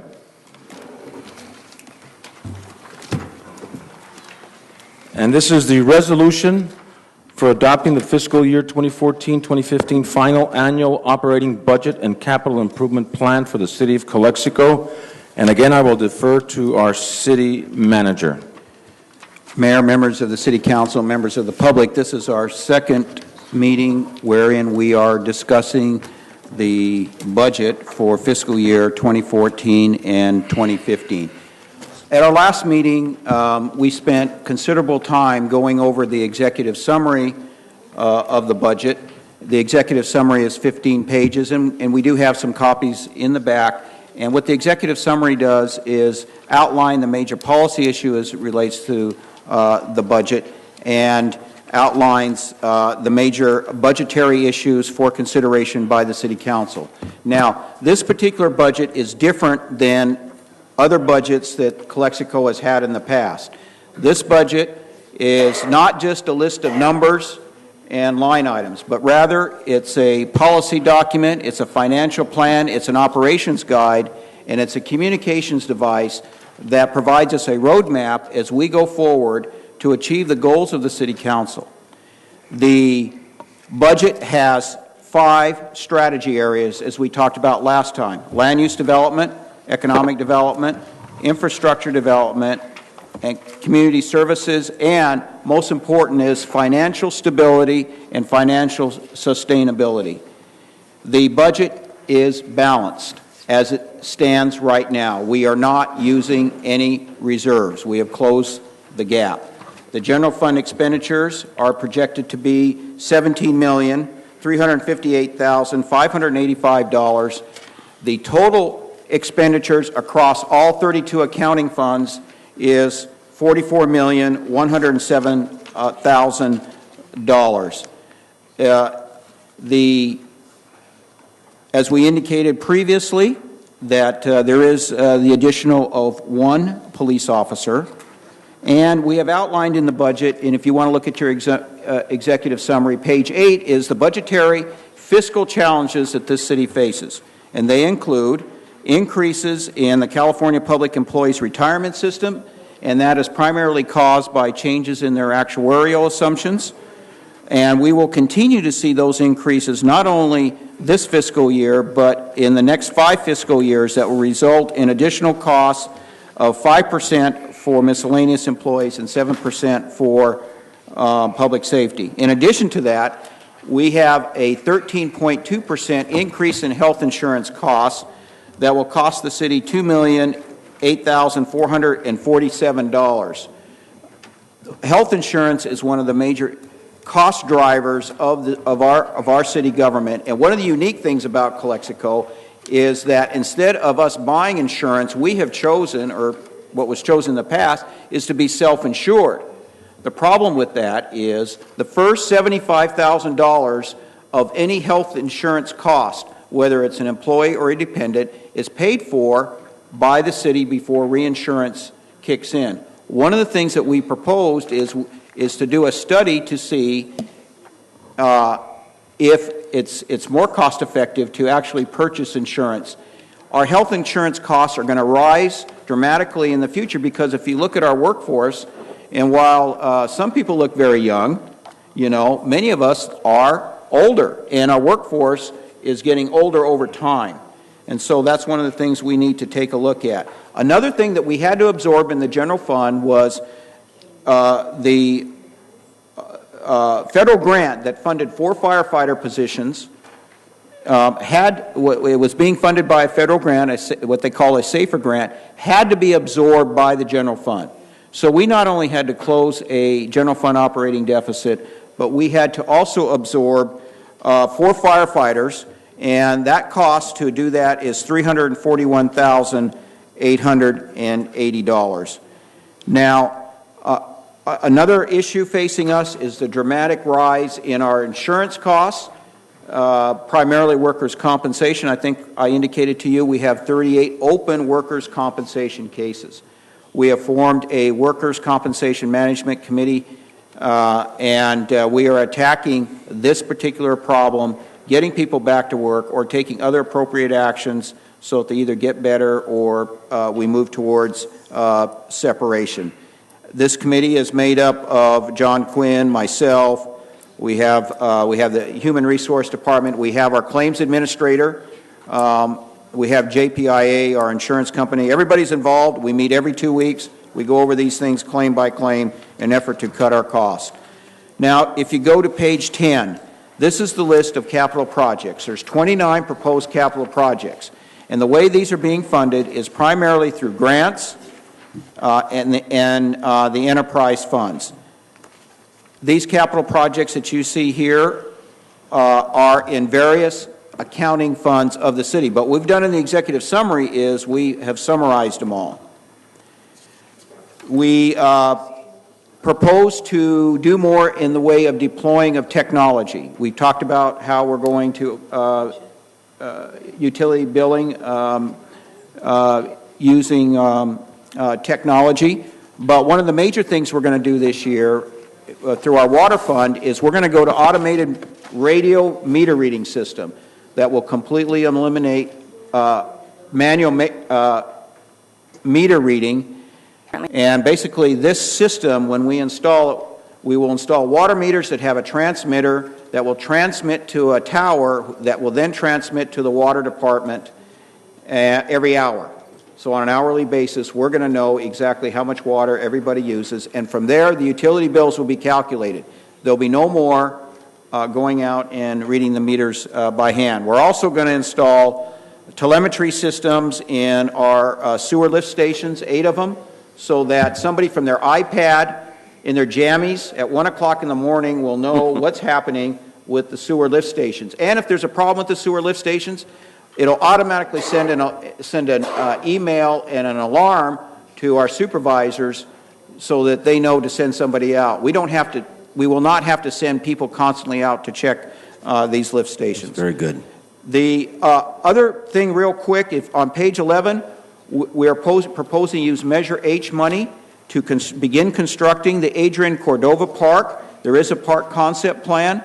There's $1.8 million allocated for that. In addition to that, we have also completed auditing our redevelopment agency money, and I'm happy to inform the City Council that our 2003 A bonds and C bonds, there's $4.5 million that can also be used for this park, and another $1.5 million of these bonds can also be used for housing. In addition to that, we're going to spend $2.4 million on street paving and those projects. And if you look on page 13, figure 6, those are the list of streets that are going to be taken care of during this fiscal year. We make a major commitment to public safety. 67% of all general fund revenues go to police and fire. In addition to that, the police department has other sources of funding, including Proposition 172, AB 3229 COPS money, Operation Stone Garden money, high-intensity drug trafficking area money, as well as the money coming from Measure H. Fire department, same thing. In addition to general fund, they have Proposition 172 money They have Measure H money and also ambulance revenues. We believe that what we have today is a budget that's balanced, and it's balanced in two ways. It's balanced in that revenues equal expenditures. It's also balanced in that we are addressing all the major areas that we need to address in the city of Calexico. We are addressing streets. We're addressing parks. We are addressing water. We are addressing wastewater. We're addressing cultural arts. This budget is balanced in the sense that we are addressing the major challenges and the major issues facing our community. Now, one of the things that we did put in there is we've done a lot of restructuring. There's two things we've done in the last 2.5 months. We've done a lot of restructuring in the sense that we organizationally were very different than we were 2.5 months. We've moved people around. We've changed people's job duties. We've, in an effort to be not only more efficient and more effective and more transparent, but we need to flatten out the organization so that we have greater accountability. And what this has done is that this has also resulted in people moving around, and they're doing very different things than they used to be, and so we changed some of the job titles. But because that process is not done, I'm proposing that we leave all the job titles where they are right now, and we don't make any other adjustments beyond what's already there in terms of the salary and benefits, and we just move forward, and then when we're done with the restructuring, we do a wage and salary survey and a classification plan, and then there's an objective analysis based on what people actually do. So we're here to take comments from the public, take guidance from the City Council. We would hope that we could move forward with the adoption based on whatever additional direction that you give us. I think we all need to remember that the budget is a living, breathing document. What we adopt tonight can be changed as we move through the year, as the situation changes, and as new challenges arise, or opportunities arise, or the need to maybe make emergency expenditures in certain areas arrive. There is flexibility here, but if you approve this tonight, basically the capital projects that are here will go forward. The staffing level, as we've outlined, will go forward. And let me add one other thing. In addition to the 179 employees, we also hire, through an employee agency called Hunter, 79 other employees. So you not only have an official workforce, you have a shadow workforce. Since July 1, we have cut that workforce by 5 people. And this week we'll probably cut it 1 more, so 6 people. So I guess what I'm saying to you is we're trying to be more efficient. We're trying to cut our costs. We're trying to reduce the size of the workforce, not by laying off our employees, but rather taking these temporary people that are being hired through this employment agency and basically cutting those positions. So anyway, we're here to take your guidance and to listen to the people, and hopefully we can move forward this evening. Thank you, Mr. Warren, for that great summary and report of our budget. Since this is a public hearing, I will open the public hearing at 8:13. For those that want to speak in favor of this item, I have one person who submitted a request to speak, and that is Ms. Yoli Cordero. Are you in favor of this item? Okay, please come to the podium and state your name and address for the record. And Mr. Kim, could you please time 3 minutes? 30 minutes? 3 minutes. 30. My name is Yoli Cordero, 702 Gonzalez Court. I represent, together with Esther Gomez and Javier Gonzalez and Ben Horton, the Finance Advisory Board Committee. The Finance Committee wanted to thank the interim city manager, Richard Warren, and our Finance Director, John Quinn, and all department heads and staff for an outstanding job in presenting the proposal annual budget for the fiscal year 2014-2015. This is a balanced budget that we need to adhere to in order to accomplish getting the city finances in order. We would like to also mention and suggest that any department that exceeds their allocations in a specific line item within their department should make it up by cutting from another line item within their own department. I think we need to put all our time and energy in staying within our budget and within those parameters. All department heads, staff, and city council need to understand that we need to support our city interim manager, city manager, and our finance director. Remember the deficit we had for the 2013-2014 that cost us a little over $1 million in the red. And we use that as I call it the reserves, our city manager and finance director call it the fund balance. But we still overspent over $1 million this past year, and we can't forget that. There are several items that the Finance Advisory Board would like to address with the city manager, the finance director, and city council in the next coming weeks and months that need your utmost attention. Like our city manager mentioned, we have our number one is public safety issues. Number two, we have our liability insurance costs and our lawsuits. Workers' comp that is already being addressed by our city manager and the finance director. Stone Guard, which is for this coming year, $225,000. Keep in mind that we have set aside in the budget $125,000 for the overtime and $100,000 for equipment and machinery, which is allowable. We want to remind you that Stone Guard is a grant not only to be used for overtime, and you can see this in the budget book on page 242. Number four, our school resource officers that we have been providing to the school district, they need to be addressed since the city has not been reimbursed for the cost of $250,000 per year. I know that we've taken some from the major age, but I think the school district needs to be paying for that because we are providing that service. There are at least 2 years that we have not gotten paid for these services. We also suggest that there should be a written agreement within the school, between the city council and the school district to have this service. We feel we're running. If we're going to continue sticking to our budget, we also have to make sure that we get paid for the services that we are supplying them with. We also have number five, we have our legal fees and our attorney issues that need to be addressed. Just for information, our attorney is being paid like an employee and receives benefits such as retirement and other benefits. On top of that, we also have the firm billing the city for legal work. We call this double dipping, but you city council and the past city council has allowed this.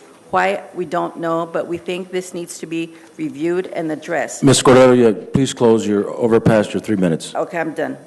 See page 184, item 21, 24, 25, 32, and 37. Two more things. The existing leases with the city also need to be addressed and updated for fair market value prices. Our loans to others, page 142, they need to be addressed. And the benefits, the MOUs need to be addressed and probably form a committee to address this and find the best way to work with the employees. Thank you. Thank you, Ms. Cordero.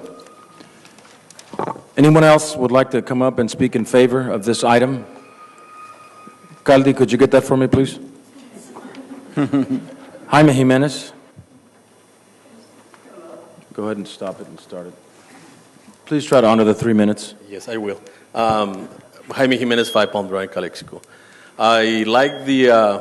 I'm excited about to see the city budget. I think it's well structured and it has a plan, and it is a little bit for me miraculous that $1 million and some $1,000 more were disappeared off of the red balance we were facing.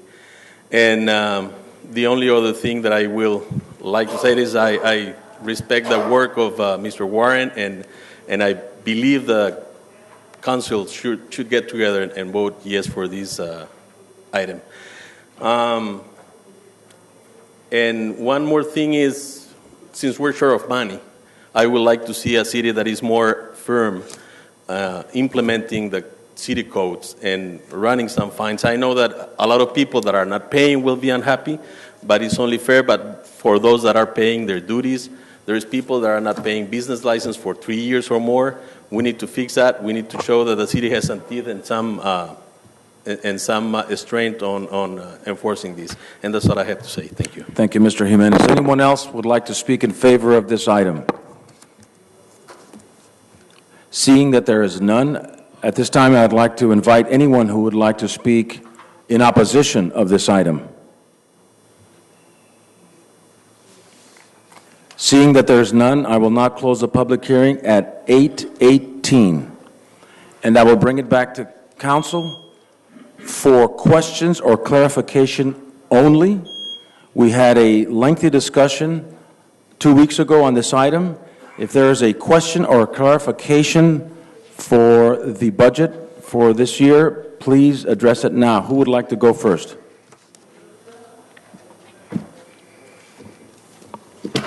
Any suggestions for staff? We had some very good suggestions from Ms. Cordero. Anybody else would like to make any suggestions?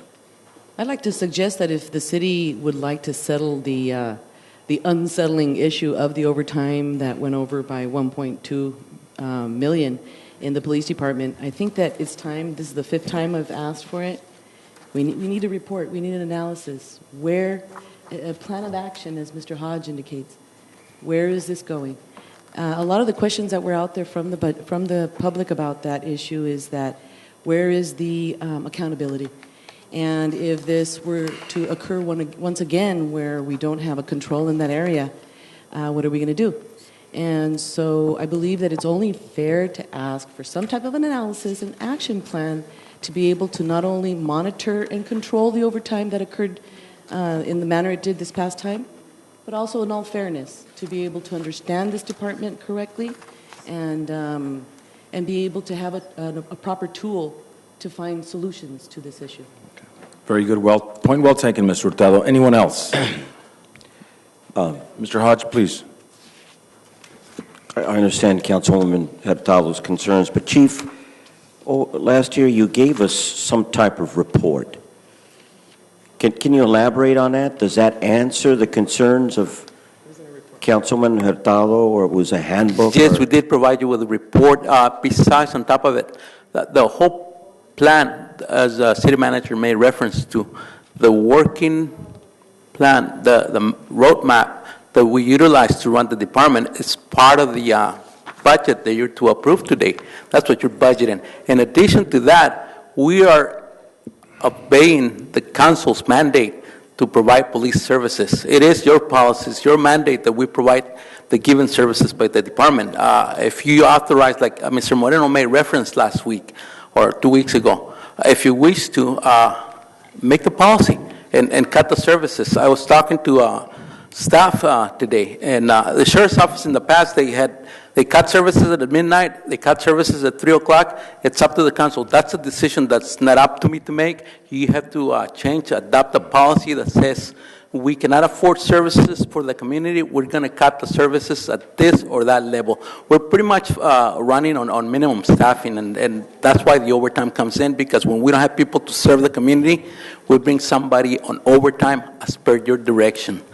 And that is the plan. That's the strategic plan. We provided one in accordance with JPI 8 last October, and I think we provided 2 reports. In addition to that, the city also paid the plan that the fire chief made reference to. Chief, if I may, Mr. Hodge, what is the minimum staffing? Is it 1 sergeant and 4 officers? Yes, sir. And we are adhering to that? Yes, sir. Have we looked at the possibility of entering in an MOU with the Border Patrol if perhaps one of our police officers can't make a call? I know that has been done before.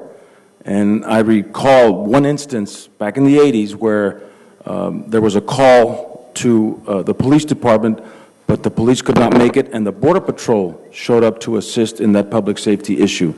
Do we have a memorandum of understanding? That's been done throughout the years. They continue to respond to most of our calls for backup, but the primary responsibility lies on the police department in the city of Calexico. Right, but still, I mean, that is something that we'd like to entertain to see how we can continue reducing this overtime, and hopefully that staying within the budget is one of the major items for our police and public safety. Yes, sir. And actually, Border Patrol has an officer, an agent assigned to our department. Okay. But what? I'm sorry. Go ahead, Mr. Warren. I didn't mean to interrupt, Council. No, go ahead. Well, do you want to go, Mr. Hodge? Yeah. Go ahead, Mr. Hodge. But you just gave some suggestions if we cut services, but I don't really like that.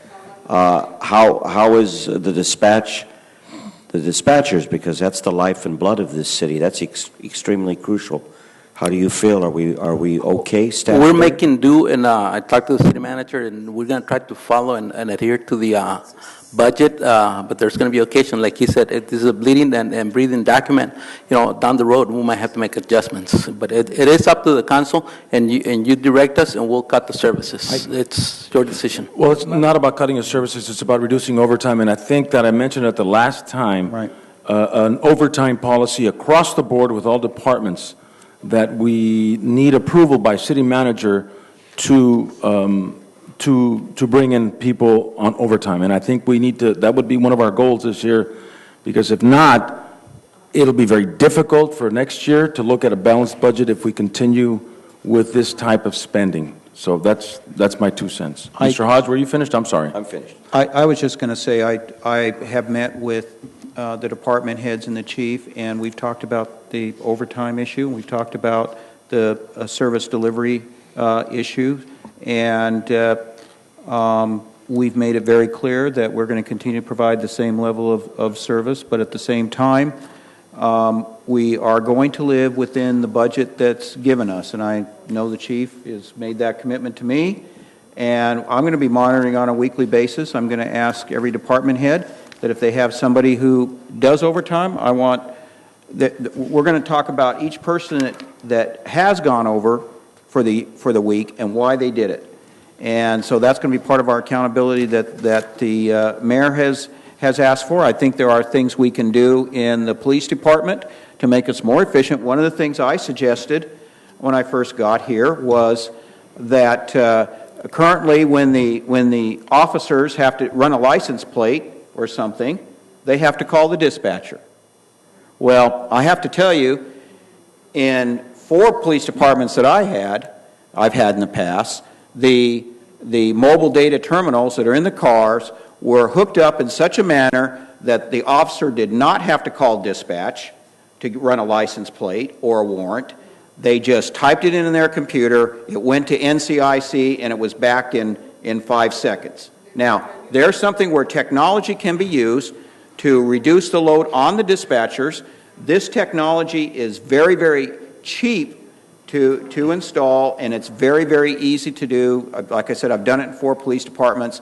But there's an example of how we can take a load, be more efficient by using technology, taking a load off the dispatchers, taking a load off the officers, and honestly, it's officer safety. I mean, if I was pulling up on a vehicle, I would sure like to run that license plate number right away without calling the dispatcher, because the dispatcher may be busy with something else. Why not run, that plate? Why not run that license? Why not run that picture through the computer and help protect the officers that are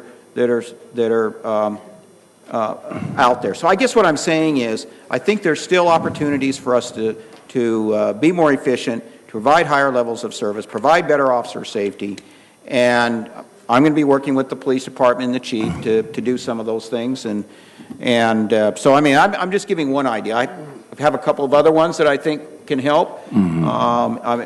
Pete Mercado and I have talked about some things, and he's been very receptive, and the water people have been receptive on things we can do to cut overtime and be more efficient, and I believe we can do it. And I'm committed to keep the overtime down. Every department head is committed to me. They're going to keep the overtime down. And then we're going to follow up with weekly visits and reports to the city council. Let me ask a question. When an officer is called into overtime, would it be in the best interest of the city to call an officer who is lower on the salary schedule than one who is higher on the salary schedule? Because I'm sure overtime would be time and a half or double time or whatever it is. We really can't pick and choose, because sometimes we don't have that many officers to pick from, so we have to pick whoever's available. Sometimes we have to force or direct people to come in and beg them to take the overtime. Now, one thing that I discussed with the previous city managers is that if you follow the plan, if you follow the budget, if you meet our needs at the police department, instead of criticizing the police department, we can meet the overtime. The previous city manager says, can you keep it within the $450,000 overtime? Sure, but you have to give give us the positions that you're allocating, that you're approving today. Up over a year, we haven't been to full staffing. You're looking at a budget today that we have 4 vacancies.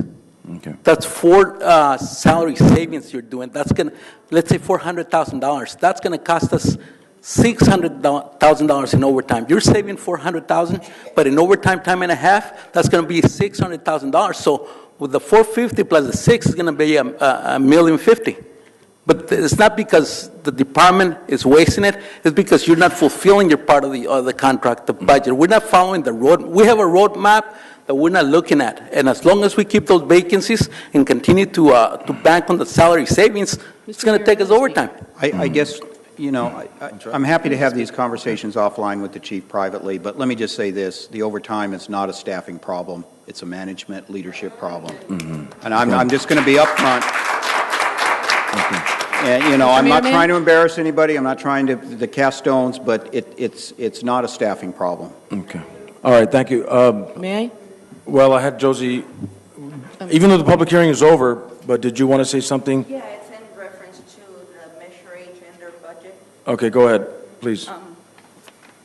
Hi, Josie Felix again. I represent Measure H here. In the past, the City Council has borrowed from Measure H $1 million to balance off your general fund, $600,000 going over to PD and $4,000 going over to fire department budgets. I want to caution you that you won't be able to afford or be able to tap into Measure H funds since we're going to be paying those bonds starting next fiscal year. Therefore, your departments that would used to tapping into our Measure H to offset their budget on overtime will not be able to do that. So just a word of caution. Thank you, Josie. Thank you. Thank you. I believe that it's important to say that this is not about, it can't be a situation, it was so severe, the overtime was so severe in the eyes of many of this community, that it can't be a matter of just saying words. I do recall the document you're talking about. However, that document had many different issues that called my attention. For example, it talked about a commander position, and to me it was just a statement of the status of the PD. It wasn't necessarily a plan of action.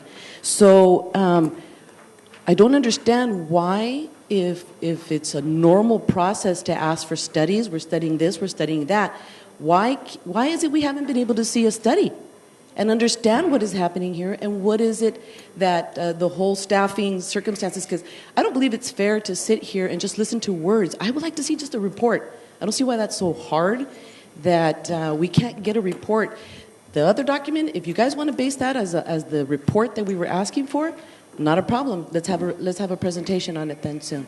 Because when that was given to us, there was no explanation, there was no review about it, there was nothing. And to date, I'm still confused. I still get information from many different places. I'm pretty sure the public's confused too. So it is very simple. It is very simple. A plan of action, some type of a report to say this is the status where we're at now, and this is where we plan to go.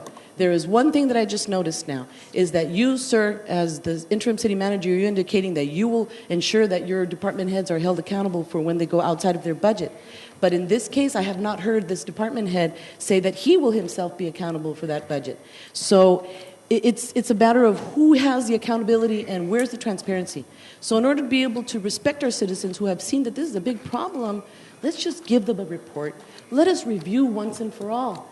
Either it be the last one we had, probably 6 months ago when it was issued, if that's going to be called the plan of action, or a new one. And I believe that's fair. Okay, thank you. May I say something? Okay, let's keep it brief. We've already had a lengthy discussion on this item, but please be brief and be sincere.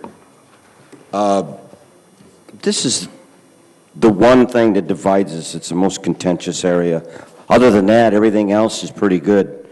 Mr. Warren, but I need to tell you that I always thought it was a simple solution. With all due respect, I'm tired of the police department being demonized. I think it's a very simple solution if they're adequately staffed, and we give that report to show that you need to be adequately staffed, and then the overtime will come down, Chief, when you get the people that you need, just like the fire department. To me, it's a very simple solution. I don't understand why you as a police department are demonized. But anyway, I don't think it's major mismanagement. I think it's a matter of proper staffing, and so once again, we're divided, but that's my position, and that's it. Okay, thank you. We're going to give 2 minutes more for Mr. Kim and Mr. Castro. So go ahead, Mr. Kim. First of all, it's not fair. You give me 2 minutes, you give the length of the 2 times of Mr. Hurtado. Okay, you want you 3 do the same want, thing. You want 3 minutes? No, I do not limit it. No, we're not going to do that. We're not going to do it. Unlimited. Okay, excuse me. You gave okay. the unlimited. All right. Do you have a You're question? not fair. No. That's why you didn't get respect. Well, you were timing, but I was trying to keep a close tab on the time and the clock. But go ahead, ask your question, make your concern. Let's move on with this item. We've got to get it approved. I'm not going to show the length of time. I try to the issues what it Be brief and be sincere. First of all, I learned that at this convention, the lots of city, they have 80% of their budget spending for the safety officers. 80%. City of Calexico, even this budget, including the what's called all the grant money put into the general fund, they still only 67% spending safety officers. That means we not spend enough portion our city for our safety officers. Mr. Wong or our council member was saying that the problem of the staff, a problem of the police chief or commanding. Yes, if you see the same way, like the former police chief, even they keep the 2 police officers in the nighttime. They are jeopardizing our officers' safety too, not only for the citizens. That's what they do. That's what they did. They arranged for overtime. They're supposed to have 4 plus sergeant. They only have 2 police officers. Of course, we're not getting call. Even we got the call, but they cannot serve the community. And even police officers are tired. They're not going to have an act like normal.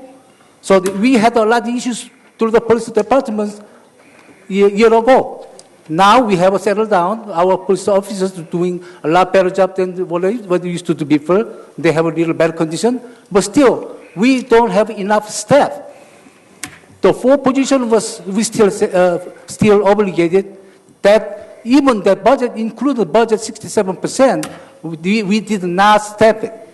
And because our staff to believe it, that if we not hiring the officers, we can spend money for them the overtime, Stone Garden money or forfeiture money, we can kick in there so we can save the general fund.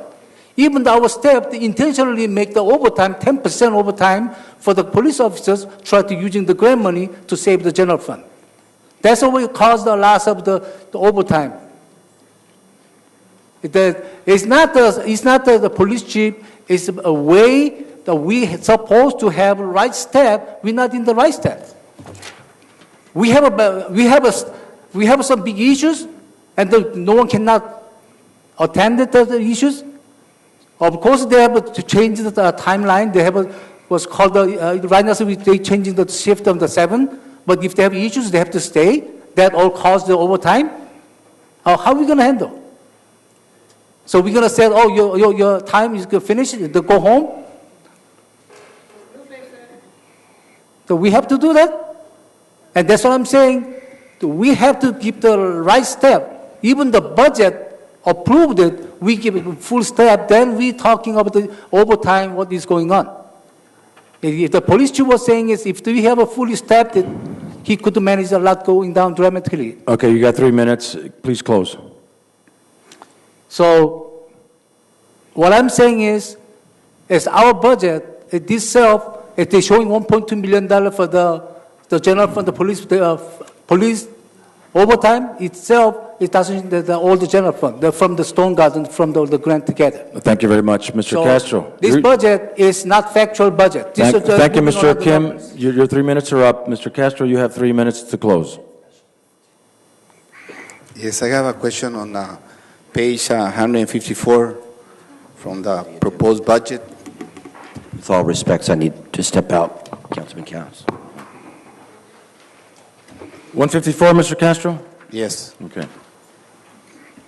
It says here, all fund summary, fund balance, revenues, and expenditures. And fund balance June 30th, 2014, it says here $6,922,000. On the next item, project access deficit revenues and over expenditures. There's no numbers, there is a zero number. I would like to ask you again, what is the deficit from 2013 to 2014? There is no number on that space. How come is zero? That's I want to elaborate that. The middle column. You're talking about 154, the first line that says general fund, and there's a zero? Yes. The reason for that is you're starting the general fund with a fund balance of $6,922,694, and because the budget is balanced, you will end the fiscal year with $6,922,694. So therefore, there's zero increase in the fund balance and zero in deficit. It's balanced. Okay, but there is no numbers. What was the expenditures and what was the revenues for 2013, 2014? Again, I think that's a projected. Is that the middle column, Mr. Castro? Yes. That's a projected for this coming year. Right. It's this coming year, not 2013, 2014? No, 14, 15. No. I'm talking about 2013, 2014. This particular chart shows the change in fund balance for the various accounting funds. What we mean by fund balance, that's you start out the fiscal year with a certain amount of money in the bank, okay? And then you go through the fiscal year and you get revenues and you get expenditures, and then you have an ending balance. So what you see here is in the ending balance, after you have your revenues and expenditures, you have an ending balance on June 30th, 2015 of the same amount because the budget is balanced. And that's why you see those dashes on most of the other accounting fund line items, is because those accounts are balanced. That's why, you know. And that's what I think that's what City Council wants, is balanced budget in where revenues equal expenditures. If I was a City Council member, and I used to be one, believe it or not, in my other life, I would be really worried if there was negatives over in the middle column. A lot of negatives. I just want to add, Councilman Castro, the column on your left, the leftmost column is the June 30th, 2014 fund balance. Of course, we haven't had the audited financial statements yet, but the estimate is it's over $1 million, and that's already been reflected in this number. Which one you talking about? Which column you talking about? In the left-hand column, it says $6,922,694. Okay. That the deficit has already been taken out and is reflected in that number. Okay, on that page, right? Thank you for that. And page 190. I'm sorry, what, 190? 190. On the column, it says here, Administration, Non-Department, General Fund. On the column 35, memberships and dues. On the year-end estimate, 2013-2014 was $169, I believe. There is no zeros. In the proposed budget fiscal year for 2014-2015, we're talking about $193,000. Page 190, he's referring to the last column, $193,000 on item line 35. Yes. And he's questioning the fact there's $169. Can you explain that? Big job. I mean, it's a huge difference on that. So, again, why? We did go over this. Yeah, I think we addressed this last time, but go ahead. Yeah, Councilman Castro, we really are trying to adopt the 14-15 budget. We show, in accordance with the Government Finance Officers Association and best practices, we try to show actual balances and prior year budget balances, but sometimes they aren't realistic when you're trying to restructure things and put in cash balances. So the year-end estimate for 13-14 is really irrelevant. We're trying to pass the 14-15 budget. So if you see an anomaly like that $169, it's probably there because that's the only thing that was recorded in the books at the time we put the number in there. The other thing we've been doing in order to have better accountability and transparency, we have been working on the general ledger to make sure things are charged to the appropriate place and that that we have a more streamlined general ledger than what we've had in the past. So, yeah, well, the other issue, we received this budget on the around 15 days ago. You give us the budget on Sunday afternoon, Sunday night, and after 2 days, I believe, was Sunday when we received the budget, or at least I received the budget on Sunday. And the next day, I believe, was a memorable day, or was a holiday. Dream come true. Okay, was Monday. And on Tuesday, we had the meeting. So we couldn't review the whole agenda in the budget. So my concern here is, since you've been here, we're receiving the agenda late. I mean, for me, that's something that we need to receive the agenda at least 4 days before, 3 days before, but not on Sunday. I mean, that's, for me, I mean, you give us something, numbers. Mm-hmm. We are city councils. Okay, Mr. Castro, here. Please close. You've already gone 4 minutes. We are Please here. close. We are here to make policy and to look for the benefit and to look for projects and everything related to the citizen. We are not accounting persons. Mm-hmm. So would you please next time give us this with...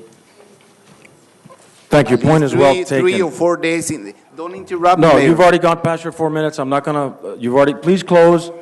Ask your question and get to your point. Let's move on. But don't interrupt me. I can interrupt you. You're doing that to Mr. Kim. Don't do it to me. I am the chair. I am the chair. No matter if you're the chair. I am the chair. You've gone over your... Well, I have to remind you about the time. What time? The time that you've been speaking. It's already 4 minutes. So please ask your question. I think we've already got your point, Mr. Castro. Don't try to be smart. I'm not trying to be smart. I'm trying to run this meeting, Mr. Castro. No, Mr. Castro, please. I'm sorry? Okay, there's a call for the question. That will stop the debate. Is there a second for the call for the question? Second. Second. All those in favor respond by saying aye. Aye. Aye. No. Opposed? Are you opposed, Mr. Castro? Yes. Okay, so that's 3-2. Motion still carries. Now we vote on the adoption of the 14-15 budget. Is there a motion on the floor? Mr. Mayor, the only area of contention, of course, is the interpretation of why the overtime in the police department. Other than that, I think it's an exceptional budget. I think it's well organized. It's something that I've asked for as goals and plans and in a roadmap. So I think it's a job well done. So I would like to adopt this budget, sir. There's a motion on the floor to adopt the budget for 14-15, the proposed annual budget. Is there a second? I'd like to propose the seconding the adoption of this budget, taking into consideration what City Manager Warren has indicated, that there will be a freeze on any adjustments in the positions as well, and we will be seeing an additional version of what we're seeing here today that's going to take into consideration all that information. Yeah, what we are going to do is not change any job titles at this time because we're still in the process of restructuring. So that's the way I understand it. But it's a living document. It's a living document. There will continue to be reorganizations and restructuring as we continue to go forward to be more efficient, more transparent, but we're not going to change any job titles. The thing we will do is we will clean up the document, but and give you a copy of the final budget. So words like proposed will be taken off. You know, there's some grammatical kinds of things, but the budget will be substantially what you have here. We'll give everybody a copy of the document. It is living and breathing. We will go forward. We'll probably make changes as time goes on. Okay, there's a motion on the floor. Mayor, I just want to Oh, clarify. I'm sorry, go ahead. It's for approving the resolution, which Right. approves the budget. Thank you. Okay, that's the resolution we're approving tonight. Okay, and so with that said, and that included in my motion, I motion for its approval. Well, it's already been moved by Mr. Hodge, I believe. Seconded by me. Seconded by Mr. Hurtado. Please vote.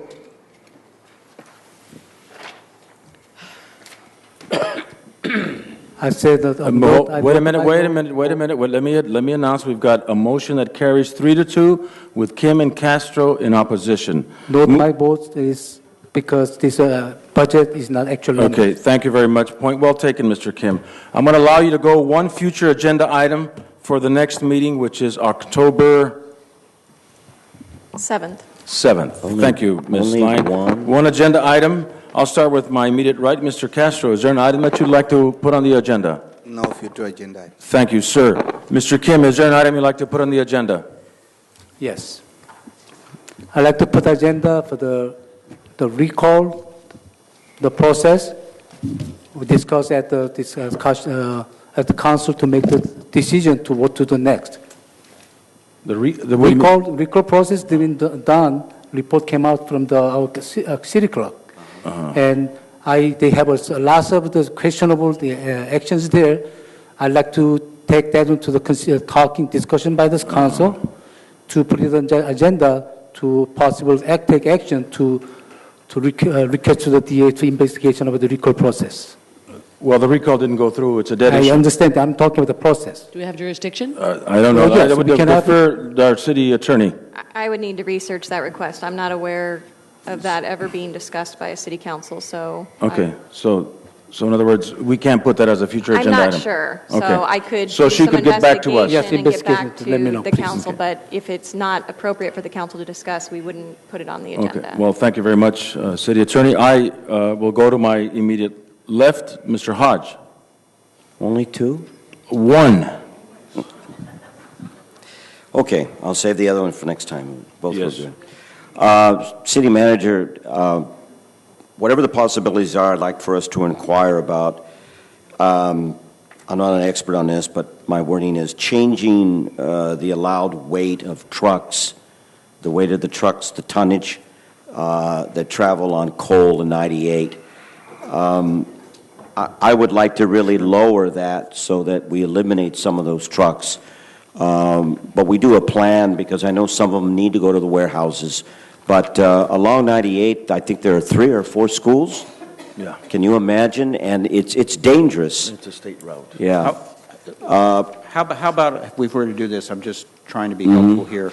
How about if we have a presentation on truck routes in the city of Calexico? Well, that would be a first step. And then you know What we can do and what we can't do. you know, what exists now? I mean, are there weight limitations? Are, you know, that kind of thing? Would that be helpful and get to what you need?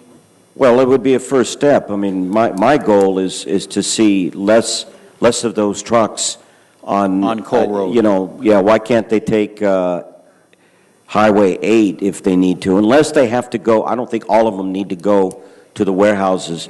I'm fearful about the safety factor. And and you got to tell me, right? They're tearing up the road. Okay, well, we can even be more focused like you want. We'll be more focused. We'll just focus on Coal Road then. Okay. Co-road. Thank Okay. you very much, Mr. Hodge. Mr. Hurtado, is there anything you'd like to add to future agenda items? No, not more than what I've already said and already requested before. All right, thank you very much, and I will not add anything at this time. Is there a motion to adjourn this meeting? I make a motion to adjourn this meeting. Meeting adjourned. Thank you very much.